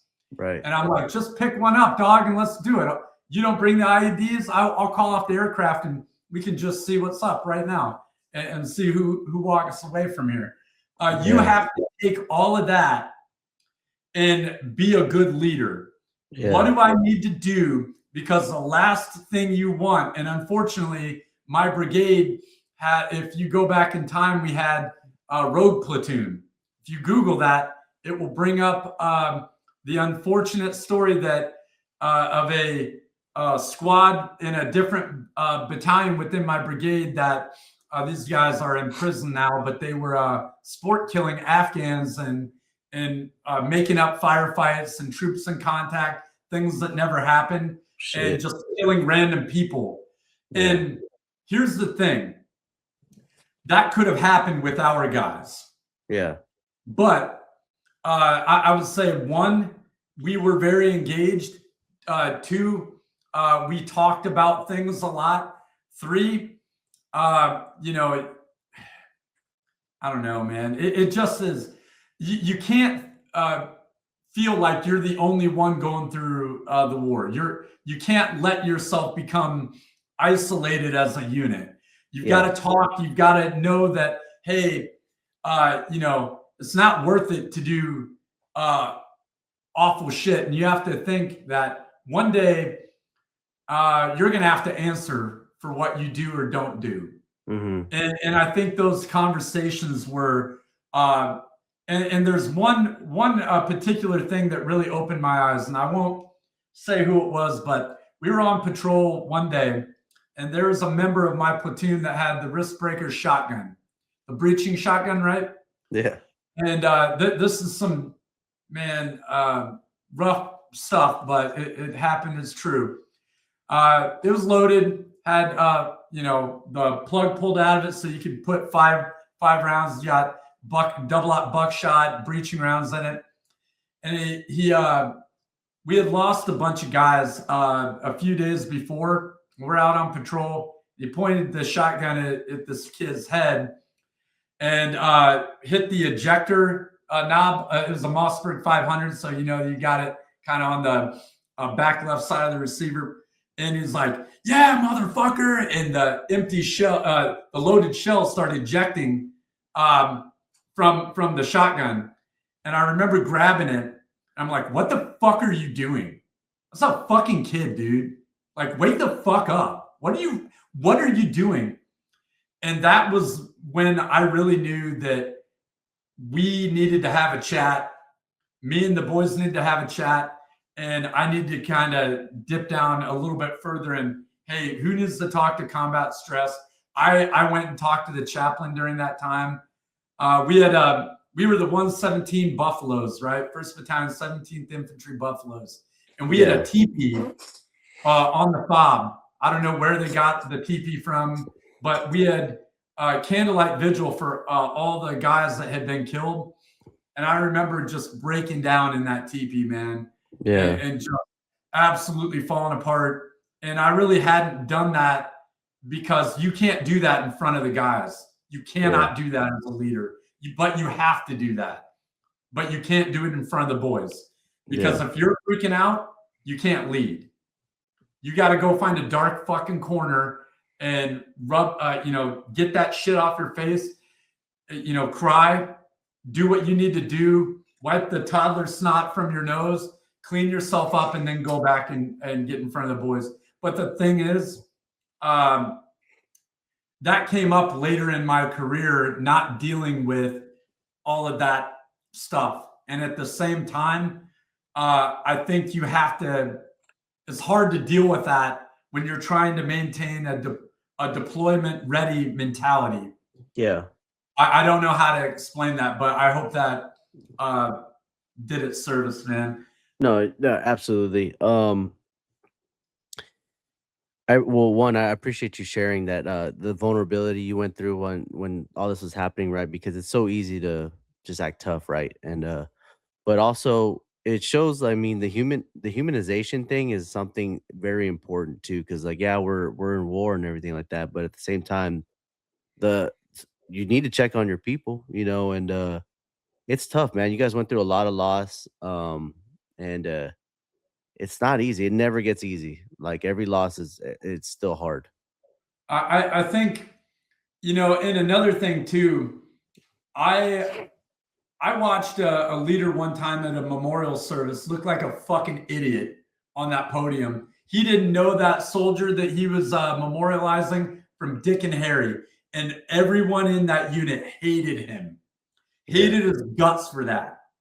We knew who should have been there and who should have been up on that podium. I made the decision as a leader to know my guys like they were my own family. And in fact, the Army, and the creed of the non-commissioned officer, I know my soldiers and I'll never leave them uninformed. That means you have to know their first, middle, and last name. You have to know where they're from, things about their family. You have to know their wife's name, their kids' names. You have to know facts and details. And the more you get into that, and to do them service, you have to know that. it also, you have to walk the line as a leader of not fraternizing, which can be tough sometimes, because especially when you're a young leader and like your PL is your age and you're like, dude, I want to like party with you and like hang out and we listen to the same music and and all that. And that does happen. Or like your guys that you're leading are a few years younger than you, and you would have been a senior in high school when they're a sophomore, and you've got all this worldly experience. Well, that's the position the Army puts you in small unit leadership. But the thing is, to do that, for me at least, my experience is that when we lost guys, it tore my heart out, man. And I can't tell you how many kitchen tables I've been at, or lunches and meals, or at the bar with their families, and it just tears your living guts out. And at the same time, you have to go to that place to talk to the Gold Star families, because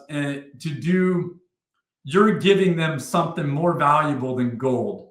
Every conversation, every story you tell about their son, good and bad, all the stuff, you're giving them back something that only you can give them. And but I've never really talked about this a whole lot, and certainly not in public forum, how tough that is. And it fucked me up for a long time. I really talking to the families, and it takes so much out of you. But I felt compelled to do it. Yeah. Because a lot of guys aren't built for that. And I thought that, hey, I can do it, so I need to do it. But it took a lot out of me, man. Yeah. A lot out of me. So after this tour, you already got almost 10 years in.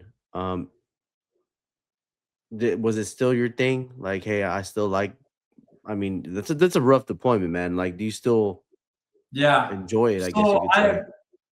I came up on re-enlistment late that deployment, and the retention guy starts humping my fucking leg and like a dog, and you kick the dog off, and they come back with the red rocket humping your leg again. You gonna re-enlist? You gonna re-enlist? You're like, get off me, dude, and like, give me a little breathing room there, bud. And then you got your commanders. It's a commander's program, the retention program. So you're getting heat from platoon sergeant, first sergeant, all that to meet mission, and that just is how it goes.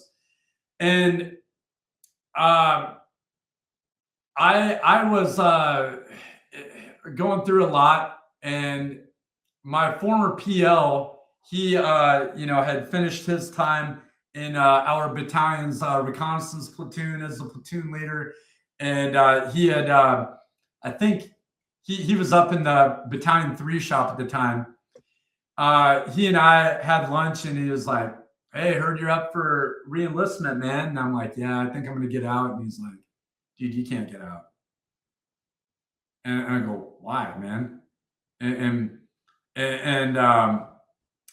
I don't know, I was in a really weird place. Like, I just felt like the way we needed to fight the war and the way we were, what we were allowed to do, were two very different things. And I still believe that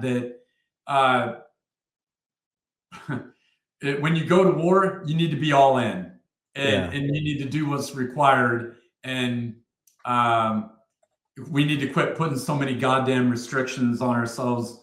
That's my opinion. And I know some people say that's low level. Fuck you, dude. If you're in a fight, man, there shouldn't be all these goddamn rules. Why are we allowing Karzai to tell us that we can't do night raids? Dude, bitch, you don't bite the hand that feeds you. You're lucky, dude, bro. We leave here, your head will be cut off, homie. Like, do whatever the fuck we want. Fuck you. And that was my opinion. Like, why are we letting this lackey tell the United States military how to fight the war when his own countrymen won't do it. Yeah. Anyway, I hold to that shit, man. Anyway, I was in a weird spot. My buddy, he had gotten promoted to my former platoon leader. I say buddy. We're friends, of course, now, and we developed that friendship while we were serving together. But and while I was in his platoon, one of his squad leaders. But anyway, he convinced me the Army needs you and all that. I'm like, all right. I was going through a lot mentally and all that. And I had come down on drill sergeant orders, and I really didn't want to go be a drill sergeant. I didn't want to go. And there were guys that literally 45 days after that deployment, this is fucking criminal what happened to them. After that deployment, 45 days they have to go to drill sergeant academy. Yeah. Dude, what are you doing to families? And they're like, oh, we care about families and all this shit. Dude, you're talking out of both sides of your mouth. The Army does that way too much. I hope senior leaders look at this. Either call it the mission first or shut up. Don't talk out of both sides of your mouth. You can't say you care about families when you're sending your staff sergeant population to recruiting or drill sergeant training 45 days after coming off a deployment like that. No one is in their right mind. They're lucky to be alive and have just went through that. And hopefully that's a growth point, but you can say whatever, but you also have to acknowledge what that does to the individual. We're human beings, man. Yeah. Soldiers are not robots. They're human beings. And if you don't take care of them, they do human being shit. Okay. Right. That's how that works. I got a change of orders and was able to serve at IBOLIC, Infantry Basic Officer Leader Course. And I love that job. But I'll tell you that I was wild. And on one hand, I pushed the envelope of training really hard. And I did things that I could have been fired for.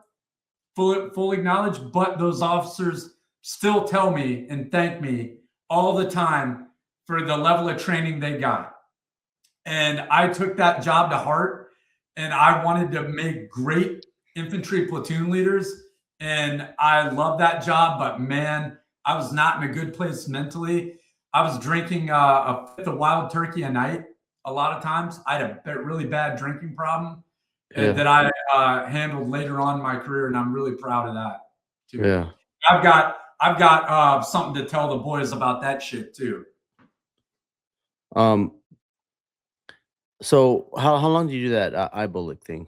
That was a 2-year assignment, and I got promoted to sergeant first class while I was there. I had a great time. It was one of the most fulfilling positions I had in the Army. Yeah, flat out, it was a great time. And then so that's what, maybe like 2013 you get done. 2011 to 2013. Okay, so you get done around 2013, and then so do you miss being back with like a platoon or anything like that? Oh yeah. I'll tell you, Doc, the Army lost. When you're not in the fight anymore, and this is my opinion, but not being in the fight like a trigger puller in an infantry platoon is like eating ice cream with a sock on your tongue. So you feel like okay, great, like I'm doing Army things, but I didn't join to be a glorified HR guy like a lot of first sergeants are relegated to. They care more about the HR crap, which is important. You gotta be deployable and all that. But I missed the doing of the doing. I'm like, dude, if I wanted to be an HR professional, I'll get the fuck out and go get an HR professional degree and all that and make $100K doing that shit. I don't want to do that shit, man. I want to shoot machine guns and blow shit up and kill bad guys and train soldiers and lead soldiers doing that. But in a lot of formations, as a first sergeant, they grade you more on the readiness than you'll never get your ass chewed about training. You'll get your ass chewed about being read on hearing. You know, and it's just the wrong and not the complete focus that I had. I cared much more about the training than anything. Yeah. You know, you're all going to be read on hearing. It's called the fucking tinnitus, the sound of freedom, dipshit. Give it a few years. Yeah. So when you get where do you go to next? After I completed my 2 years at IBOLIC, towards the end, I re-enlisted indefinite to go to 325, so the Light Brigade in Hawaii. Well, I get an email one day. Again, this is breach of contract number 2. And senior leaders need to listen to that too. Quit fucking around with people. Stop. Because I'm going to tell the truth. I'm going to call people out here. At the very high levels of the Army, do what you agreed to. Because you're jerking people and families around by the fucking dick, and I don't like it. And I'm here to tell you about it. Anyway, so I get on orders to go to 325, right? The Light Brigade in Hawaii. I get an email like a month after the assignment requisition. Hey, you're going and all that. Hey, we're overstrength on the island for 11 Bravo 40s, Sergeant First Classes. So you're going to Korea. And I go, yeah, I'm not doing that shit. The fuck I am. No, I'm not. I've already punched that ticket. Go find somebody else. So I hit up my branch manager and I go, check this shit out. One, I've already been there. 2, here's my contract. 325 was part of my re-enlistment to go to Hawaii, 3rd Brigade, 25th Infantry Division, which was the Light Brigade at the time. So I understand you're overstrength on Sergeant First Classes over there. I'll go to the Light Brigade at Fort Carson then. That was 4-4, the Mountain Brigade. And they had a hell of a fight in Kunar province. And I could push names for you that guys that served there would have a lot to talk with you about. But they're in the Pesh River Valley and Kunar and all that. Yeah. Same unit, Clint Romisha and all those MOH guys, were in. That was their brigade. Anyway. That's the Operation Hammer Down, I think, right? Or something like that. Yeah. Yeah. So I wanted to go to that brigade. I wanted to go back to light infantry, and I love the mountains, man. I always wanted to serve, and I wanted to live in Colorado. I'm going to full disclosure, man. I didn't really care about serving in 4th ID. I wanted to go to Colorado, and I had heard great things about that brigade. Right. And a lot of guys wanted to go to that unit.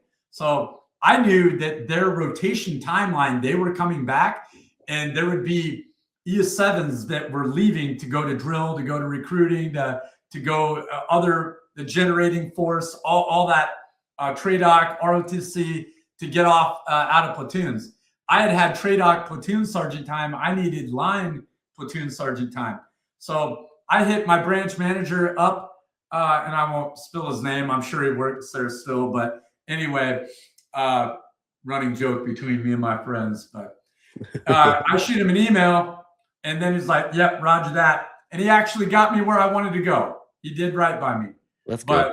So I ended up going to a heavy weapons platoon, DECO, in 212 infantry, and I had a blast. I showed up.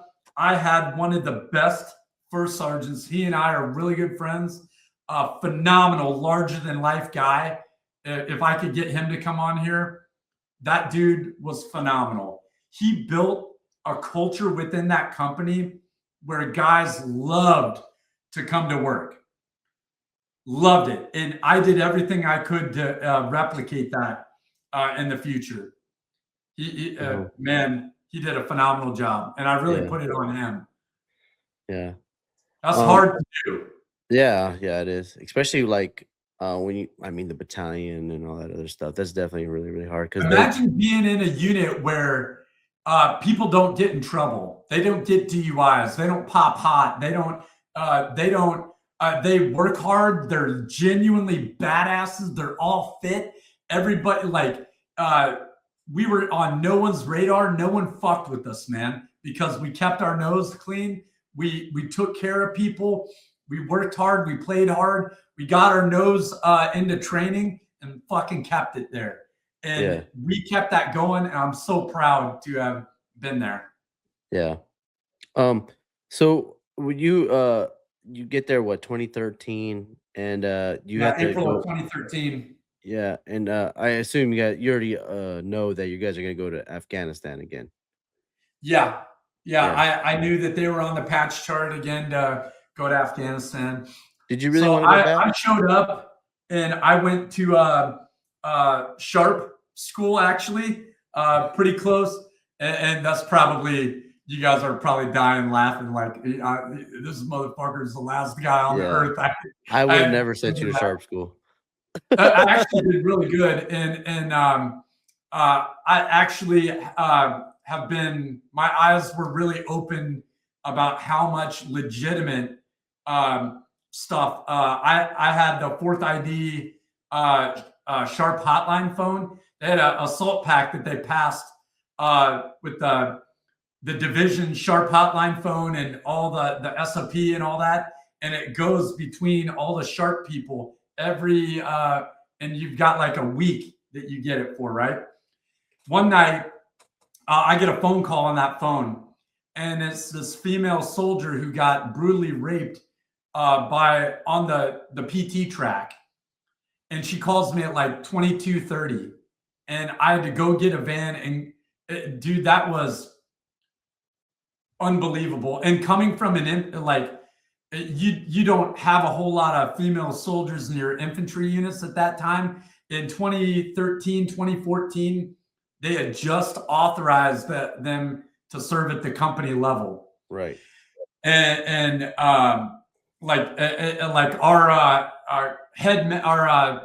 company medic was a female soldier, actually, in my company. And we ended up having a supply sergeant. Anyway, so as an infantry guy, you don't see a whole lot of sexual harassment or sexual assault, especially in my more younger days in the Army. Every leader would tell you, don't fuck with the female soldiers. Don't date them. Don't do anything with them other than the minimum amount you have to do with your job, period. Don't fuck with them at all. And some people may take issue with that. I'm just telling you what was said. Have your own fucking opinion, but that's the way, and I'm sure guys can relate to that. So I didn't see that shit. Oh my God. I go out and literally find her like this, clothes torn, PT is torn. And dude, I was, man, that really opened my eyes, man. To a lot of things. And then now outside of the Army, I've come in contact with all these, sexual assault stories, and they call it MST, military sexual trauma. Right. And it's really, really awful how often that happens, man. I also know that there are a lot of false allegations too. And I understand that. I've seen plenty of that too. But man, so while I'm a little crass, man, when it matters, dude, I took care of her and did the best I could that night. That was rough, dude. Imagine the only feeling is like when your wife is hurting or your daughter's hurting and you can't make it feel better as a husband or as a man. That's what it felt like. And I think guys could relate to that. if you're Yeah, for married or sure. have a little girl, you know. Yeah. Yeah. No Is words it? make us feel good or Yeah. make it all better. Yeah. That, I mean, that's good though. Like, it shows how, like, I hate to say it, but like, not flexible. I would say probably like you take the role on, right? Like you know how to bring that role onto the head when you're on it. That's good. That's a good quality. Well, you got to be a good leader, man, and Yeah. that's what you have to boil it all down to. You Hmm. know, I got to be a good leader. The Army chose me to be this person, and I'm just going to be the right guy at the right time. Yeah. And she needed solid NCO, uh, uh, solid NCO to take charge and make things happen and get all the resources and assets going at freaking midnight. That's what I did, man. Yeah. So nothing nobody else could have done, man. I don't know how you couldn't feel for her. You Right. know, if you can't, man, you don't really love your people. Yeah, And you for really don't sure. love the Army. So tell me about this 2014 deployment. Was it obviously it probably wasn't near as intense. We were at that point actually. I was going to shoot this to you in an email, but this is going to blow your mind. My platoon was involved in the biggest friendly fire incident in Afghanistan in the war. Wow. It was not my fault. There were multiple, like by multiple, I mean like 20 some odd mistakes, but I'm not going to name names or particular units, but there was a ODA, a Special Forces ODA that dropped 2 500-pound bombs on our people. Oh, wow. Their people, mine, and I think it was 7 KIA out of that. Huge Your fuck up. platoon. Your platoon.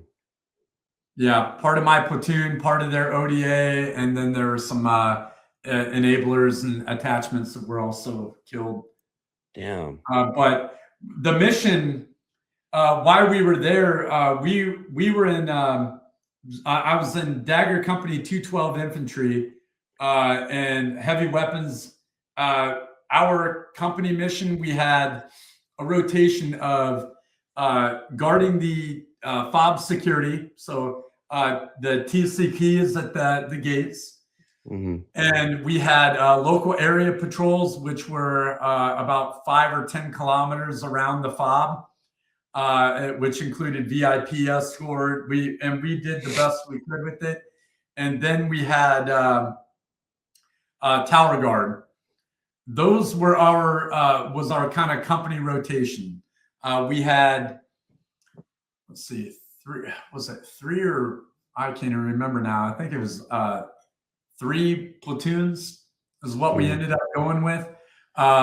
So you also had, President Obama at the time was reducing troop strength. So back in my previous deployments, it was like, hey, man, if Helen Keller could qualify with an M4, she was fucking going on that deployment. Yeah. Every Dick and Harry was going. Here they created a new thing, the JMD Joint Manning Document, and basically they could only say, hey, you're only allowed to deploy X amount of people to maintain the troop reduction strength and all that. And again, I'm telling this story to the best of my knowledge back then. So people don't sharpshoot me in the fucking comments, dude. I didn't, wasn't a goddamn 4-star fucking general, dude. I was a heavy weapons platoon sergeant. So all the really, really, really high level shit, I don't really know. But that was to the best of my understanding. We were, going there and we were conducting retrograde. So breaking down fobs and trying to pull all these fobs into Kandahar Airfield and Bagram and all that. And that was back in 2014. Yeah. We still had 7 more years in combat after that, Yeah. But it was also a reduced emphasis on going out and finding the enemy and killing them. It was more of trying to push the Afghan army out, Afghan National Security Forces out, and enable them to take on the lead, which was annoying because watching them do anything, Iraqi army at the time or ANSAF, was like watching a monkey fuck a football, dude. Like they're like monkeys with weapons. And outside of the special operations elements within ANSAF and the Iraqi army, the Kurdish elements, they were very good. But man, you're run-of-the-mill Iraqi army guy. They all were drunk, ND weapons all the time. I had one pop off a PKM and almost blow my leg off one time at a checkpoint. You got the Afghans, man, where they're walking around with their rifles, holding it by the freaking barrel, just tactical as a neck pillow, lazy, just nothing like us. And we're like, yeah, it was tough knowing that we could do such a better job. And then, from the junior soldier perspective, they joined to go fight the war. Infantrymen joined for that, unless they just got lied to by their recruiter, which happens, and they get there and they're like, they have a shitload of buyer's remorse. They're like, or they think it's going to be like Call of Duty or some shit. I don't know. Yeah. But you joined to fight for your country. So what, and you guys have to understand this. Two things can be true at once. Remember that perspective is valuable, that they want to go fight wars. We need people for that. God bless them for that. Also, I understand that, we can't always be fighting wars, and hey, that doesn't mean that, you're not valuable in the higher level service, looking at it from like an army values and, big army picture perspective. That's true too, But that was our mission retrograde. And then that was an incredibly traumatic thing. That was where I had a pretty bad breakdown mentally. I had not been able to bring guys back, and I think that's where I snapped, and especially for it to be a friendly fire incident. And I can't get into all the elements of it, but maybe sometime we'll talk about a little more about that. But it was after that happened, I was redeployed, and I had to fly around the country and do what was known as a fatal incident brief. You knock on the door, you meet the families of the people that were involved, and the investigating officer was an Air Force one-star general. It was him, the commander of the Special Forces group involved, the Air Wing commander for the B-1 bomber that was involved, an EOD commander, my rear D commander, and myself. I was the only guy that was in country, and I was the only non-commissioned officer there, and in that team. And we flew around from Fort Campbell to Fort Bragg to Chicago to Ohio to Washington to LA, all over, and had to tell the same horrifically bad story to parents. And I don't think I ever drank as much in my life and took more SSRIs, at full disclosure. But I think you want to tell the fucking story. Here's the fucking truth, and here's the story. That tore my living guts out, man. And to have to re-expose and tell that same dumb fucking story 7 times at kitchen tables and look parents in the eyes, and you're the face of the United States government, the organization that got their kid killed, even though I didn't do it. And they look at you, and during bereavement, they call you every name in the book. Imagine, Doc, someone punching you in the face, and you can't do anything about it. You just have to take it. Yeah. You know, you just have to take it. And then you go back to your hotel room and you pull out the bottle. And I'm not saying it's right, but we all did, man. We all did. Everybody, that 1 star, all of us. It was rough. And then they didn't know. I saw combat stress. I'd been diagnosed with PTSD much earlier in my career, but re-exposed over and over and over again. I started taking these meds, man, and just I wanted to die, man. I wanted to fucking die. I just wanted to die, dude. It hurt so fucking bad. But I'm proud of myself and I'm proud of the team that gutted that out. And we did right by those families. And I'm also happy to say that the families from my unit, I talk to them. I love them. And they know that, and we're good. They don't. I just did my best to tell them that, hey, I'm a father, I'm a husband, I'm someone's kid too, and I'm sorry this happened. And I would trade places with them 100 times out of 100. I loved your son, and I did, and it's fucking hard, dude. I was really hard. No, I appreciate you sharing that story. I know it's not easy to tell, and I'm getting teared up kind of thinking about it. Hopefully, the guys that listen to this, man, don't hold that shit inside, dude. You've got to be, you got to tell your story, man, and don't let that shit eat you up inside more than it should. But that's a day I wish every fucking day I could have back. I wish so much. Yeah.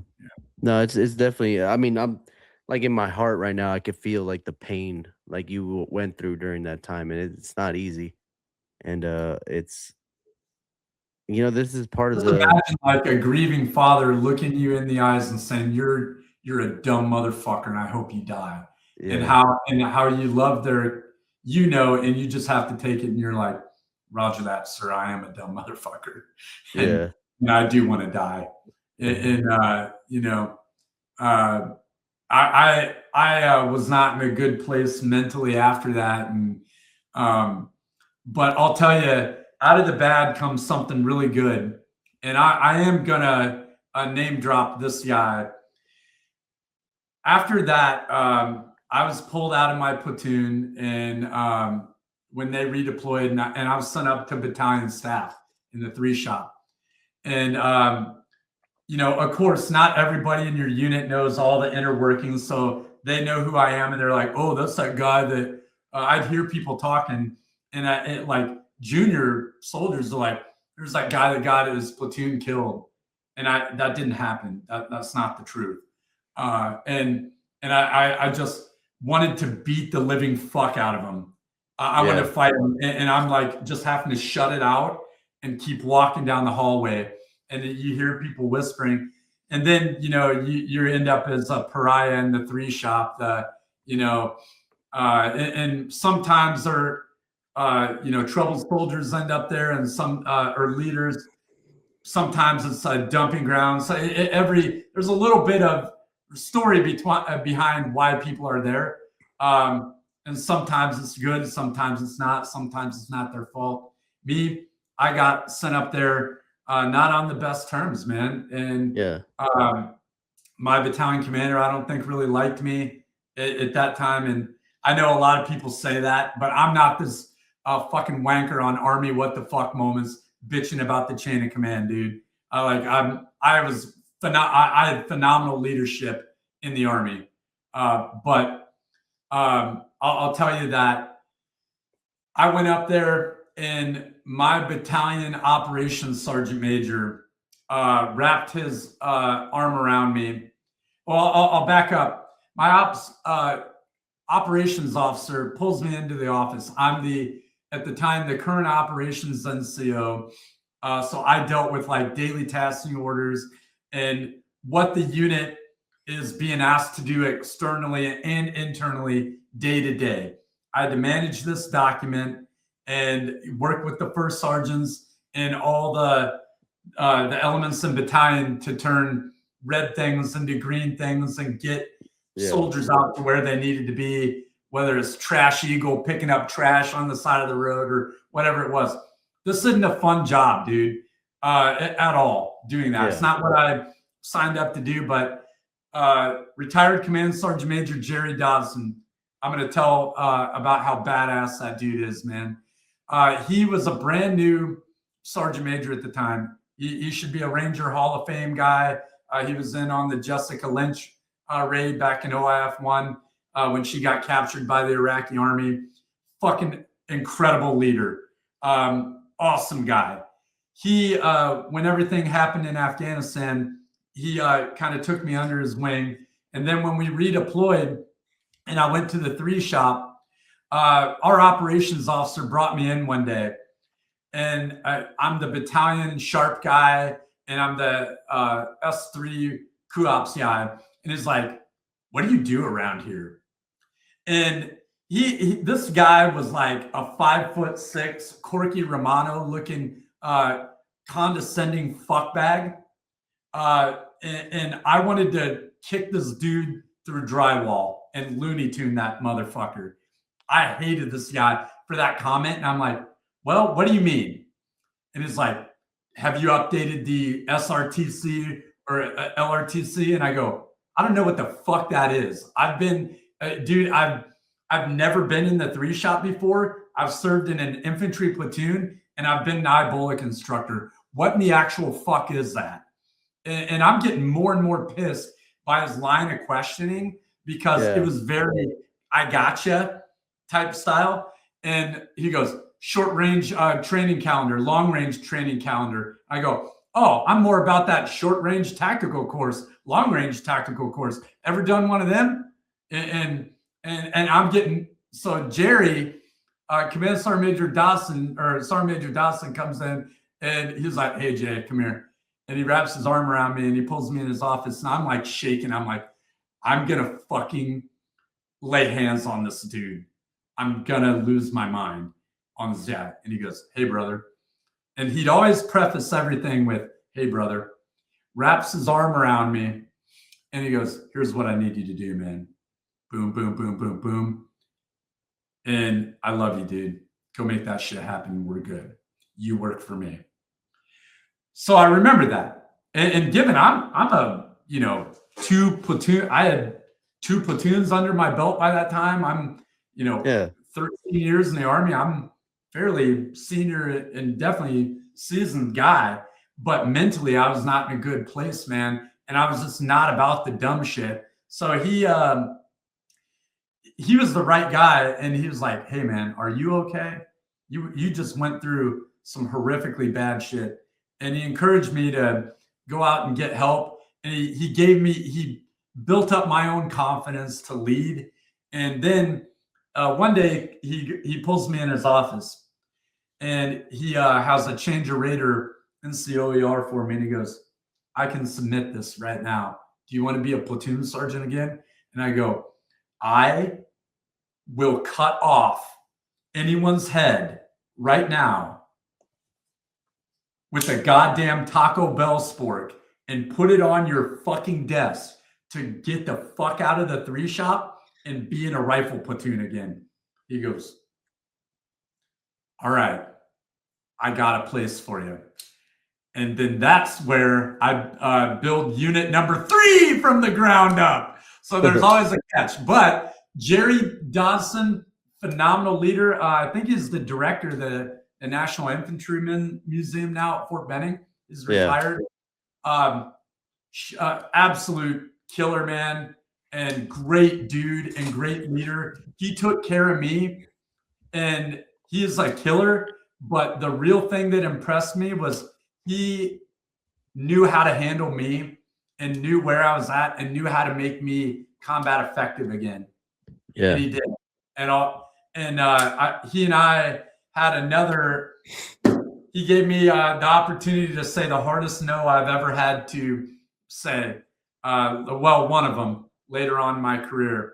He offered me a first sergeant job in SFAB while I was at Fort Jackson, and cold called me on my cell phone. He's like, Jay, how would you like to come work for me again? I go, I would follow you to the gates of hell with gasoline soaked pants.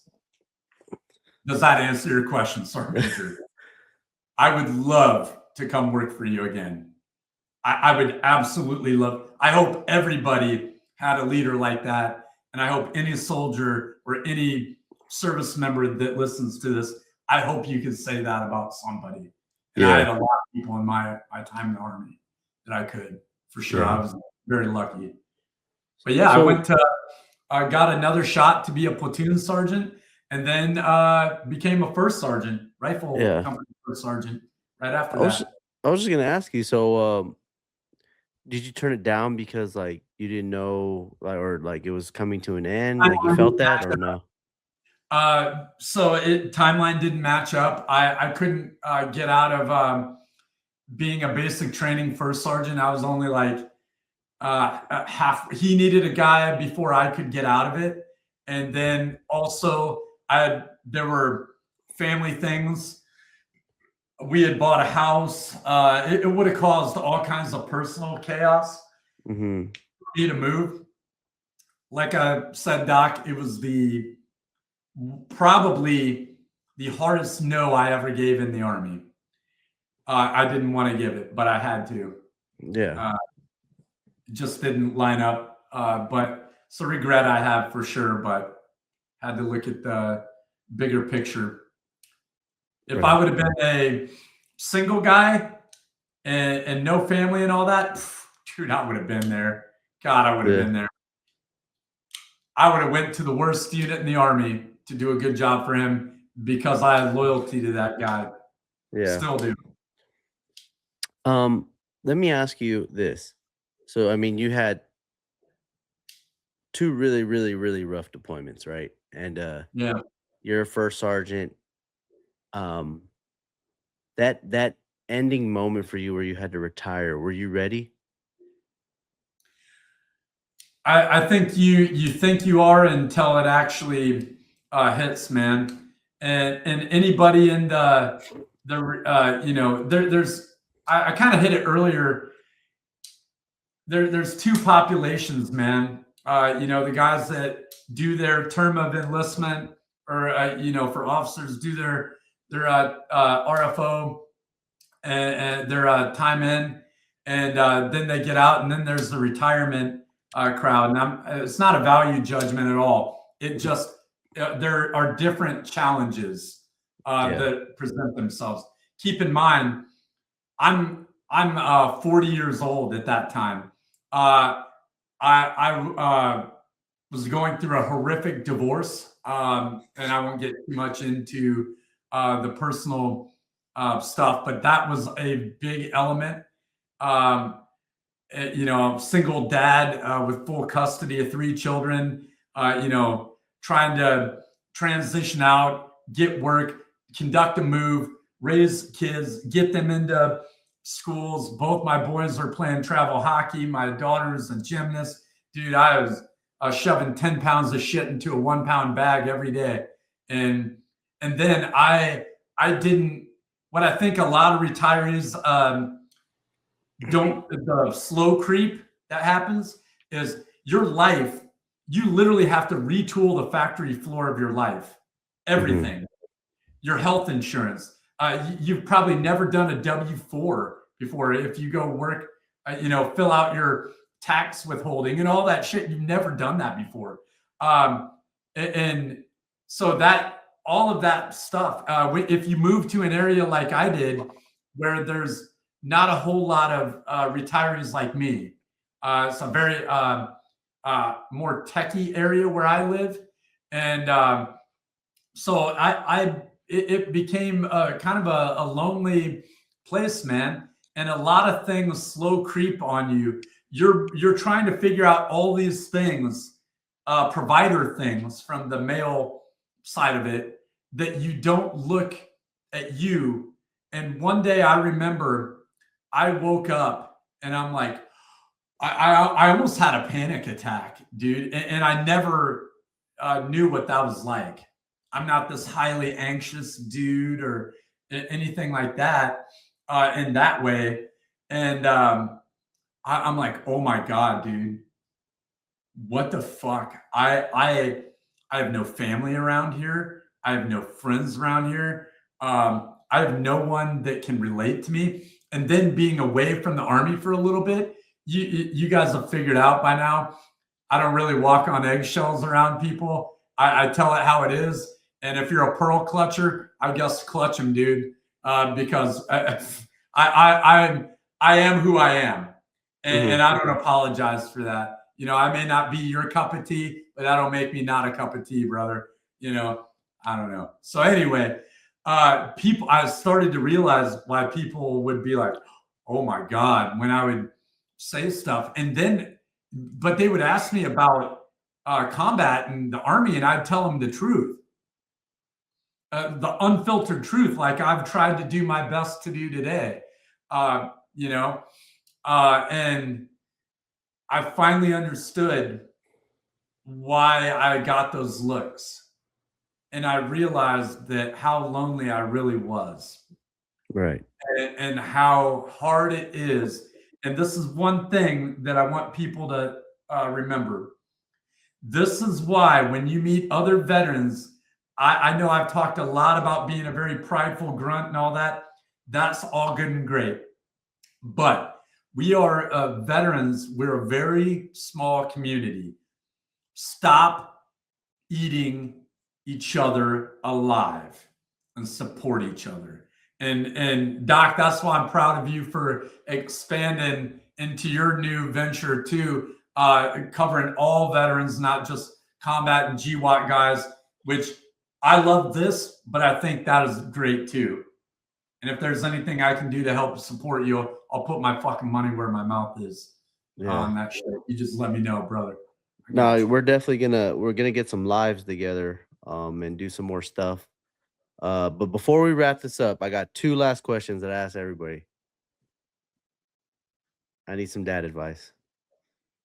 Dad advice. Yeah, because there's a lot of guys that, you know, they lost touch with their kids. You know, they had a lot of struggles and stuff like that.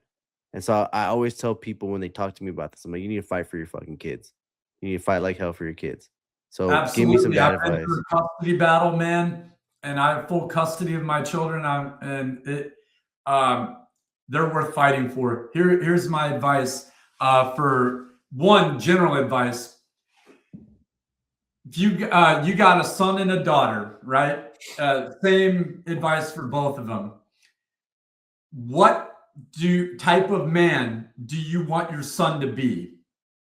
If you can't look in the mirror and say, I want my son to be like me, you're fucked up. Go fucking fix it, dude. You drink too much, go fucking fix it. You need to get on your horse and have a little more ambition. Life's a game of possession. Go fucking get it, brother. Go get it. Do what you have to do to level up. Go hard in the paint. Don't let anybody out hustle you. Keep your feet moving. Be that guy. You got a daughter? Be the man that you want her to marry. How's that for advice? There's general advice. How to reconnect. Me and my biological dad didn't have the best relationship growing up. And he made a decision to move from my home state of Illinois down to Florida. In the 80s, and 90s, you can't just, most families even now can't snap their fingers and get on an airplane and bounce back and forth. So I saw him twice a year. Good thing is I had a great stepdad. I had an issue with my dad for a while. I'm really happy to say that in my late 20s, we reconnected. And I think 2 things. One, a lot of times, if you look at it, the kid has to reconnect and reach out to the dad. Don't be that dad. If you have an issue, you and your kid have an issue, go down, meet them where they're at mentally and all that, and fucking fix it, dude. Life is too short. Be that man and go meet them where they're at mentally and all that stuff and go fucking fix it, man. That's my advice on that, on reconnecting.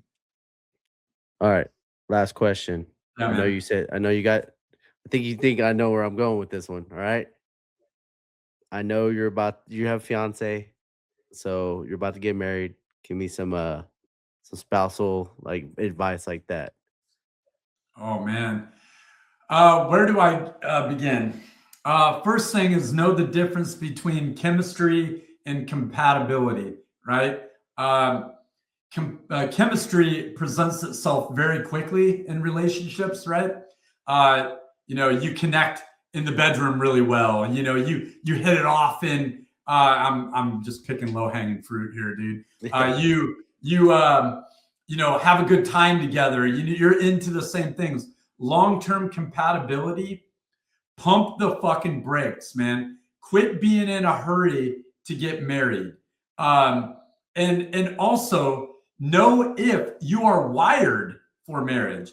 If you lose interest in women really quickly, you probably need to be a bachelor, and that's okay.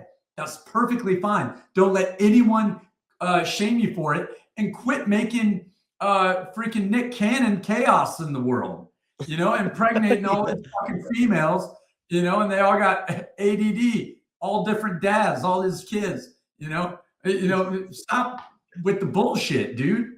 If that is you, have your girlfriends, know what comes with that. They should all know about each other. It's going to be high drama. That's fine. Do your thing. If you're a marriage-minded guy, know that, man, it ebbs and flows, and you're either going to take and I won't let women off the hook for this at all. If you want to have a good marriage, make decisions that keep you guys connected and do it often. Continue to date her. You can't, you as the dude can't give up on the romance. She as the woman can't give up on the things that brought you two together in the first place. So that's my advice, man. Yeah, man. Hey, well, I want to say I have a couple things to say. I appreciate you coming on again, and I've learned a lot already from you. And I actually don't say this to my guests. If everybody watches my show, I don't say this to my guests. I learned. So it took me a long time to get to this point, but what you pointed out to me about that prefrontal cortex, and then that's why I was wired the way I was. I learned that from you, and then also like I was so quick to say, "Hey, I got to move on," but then I'm like, "Hey, that was a chapter in my life that I'm real proud of, and I carry that with me." And going into the civilian life, it was real tough. That they don't talk the way we do. And it was real tough. I was getting a lot of complaints on myself, but that was just the way I would carry myself. I was proud to be a soldier.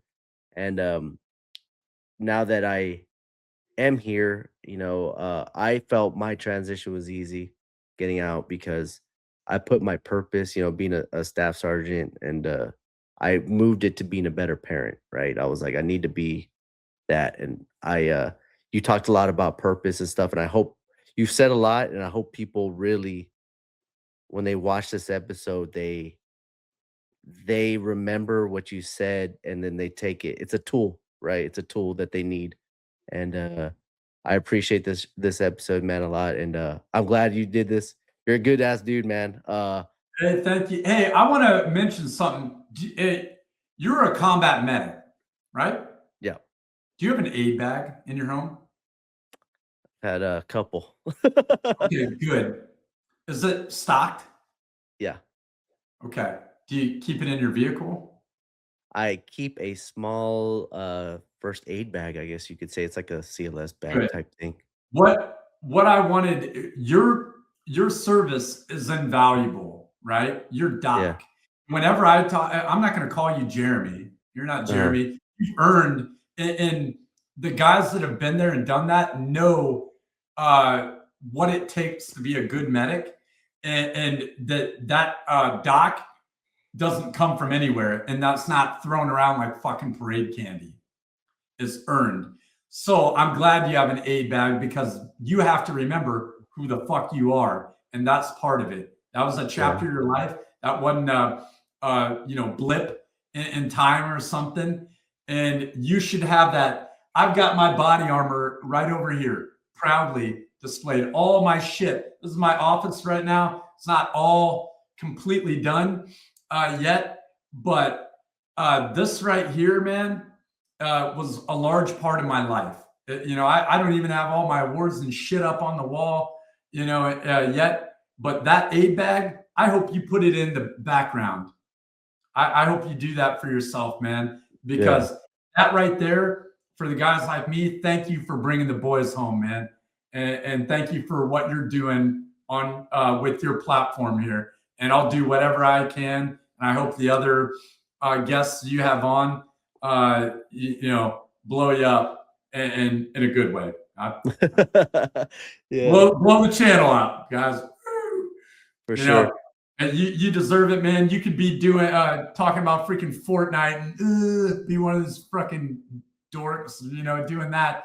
You're doing a great thing, Doc. And I hope you put that in the background next to your deer head there. I got a bunch of them on the wall over here. Yeah, that's one of the little ones. I got all my daughter's drawings back here. Yeah, man. And that's all part of you in a chapter. And I think that's a great way to, kind of wrap it up, man. I hope you do that. Thank you. And then for any of the guys, man, I'll say one last thing.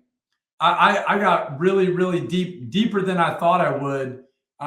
You do a great job with interviews, man. Deeper than I thought I would on a lot of things. But if you feel like you're at the end of your rope and you need a sign to not end your life, your sign is right fucking here. My words, man. Reach out, please. It ain't worth it. There's the season of waiting is hard, man. But you're a hard ass dude, man. Just dig your heels in and get the fuck in there, young man. Get the fuck in there. You're gonna be all right. Give it another day. Go quit tomorrow. You'll be okay. Hell yeah. And with that, Jay Hughes, ladies and gentlemen. Thank you for tuning into this episode. If you enjoyed it, please comment, share, and subscribe. Comment will go a long way. Please follow us on our major socials, TikTok, Facebook, and Instagram. New episodes drop every Wednesday at midnight Central Time. If you have anybody you'd like to get on the show, please send them my way. Or if you'd like to get on the show, please send me an email. And with that, we'll catch you on the next episode.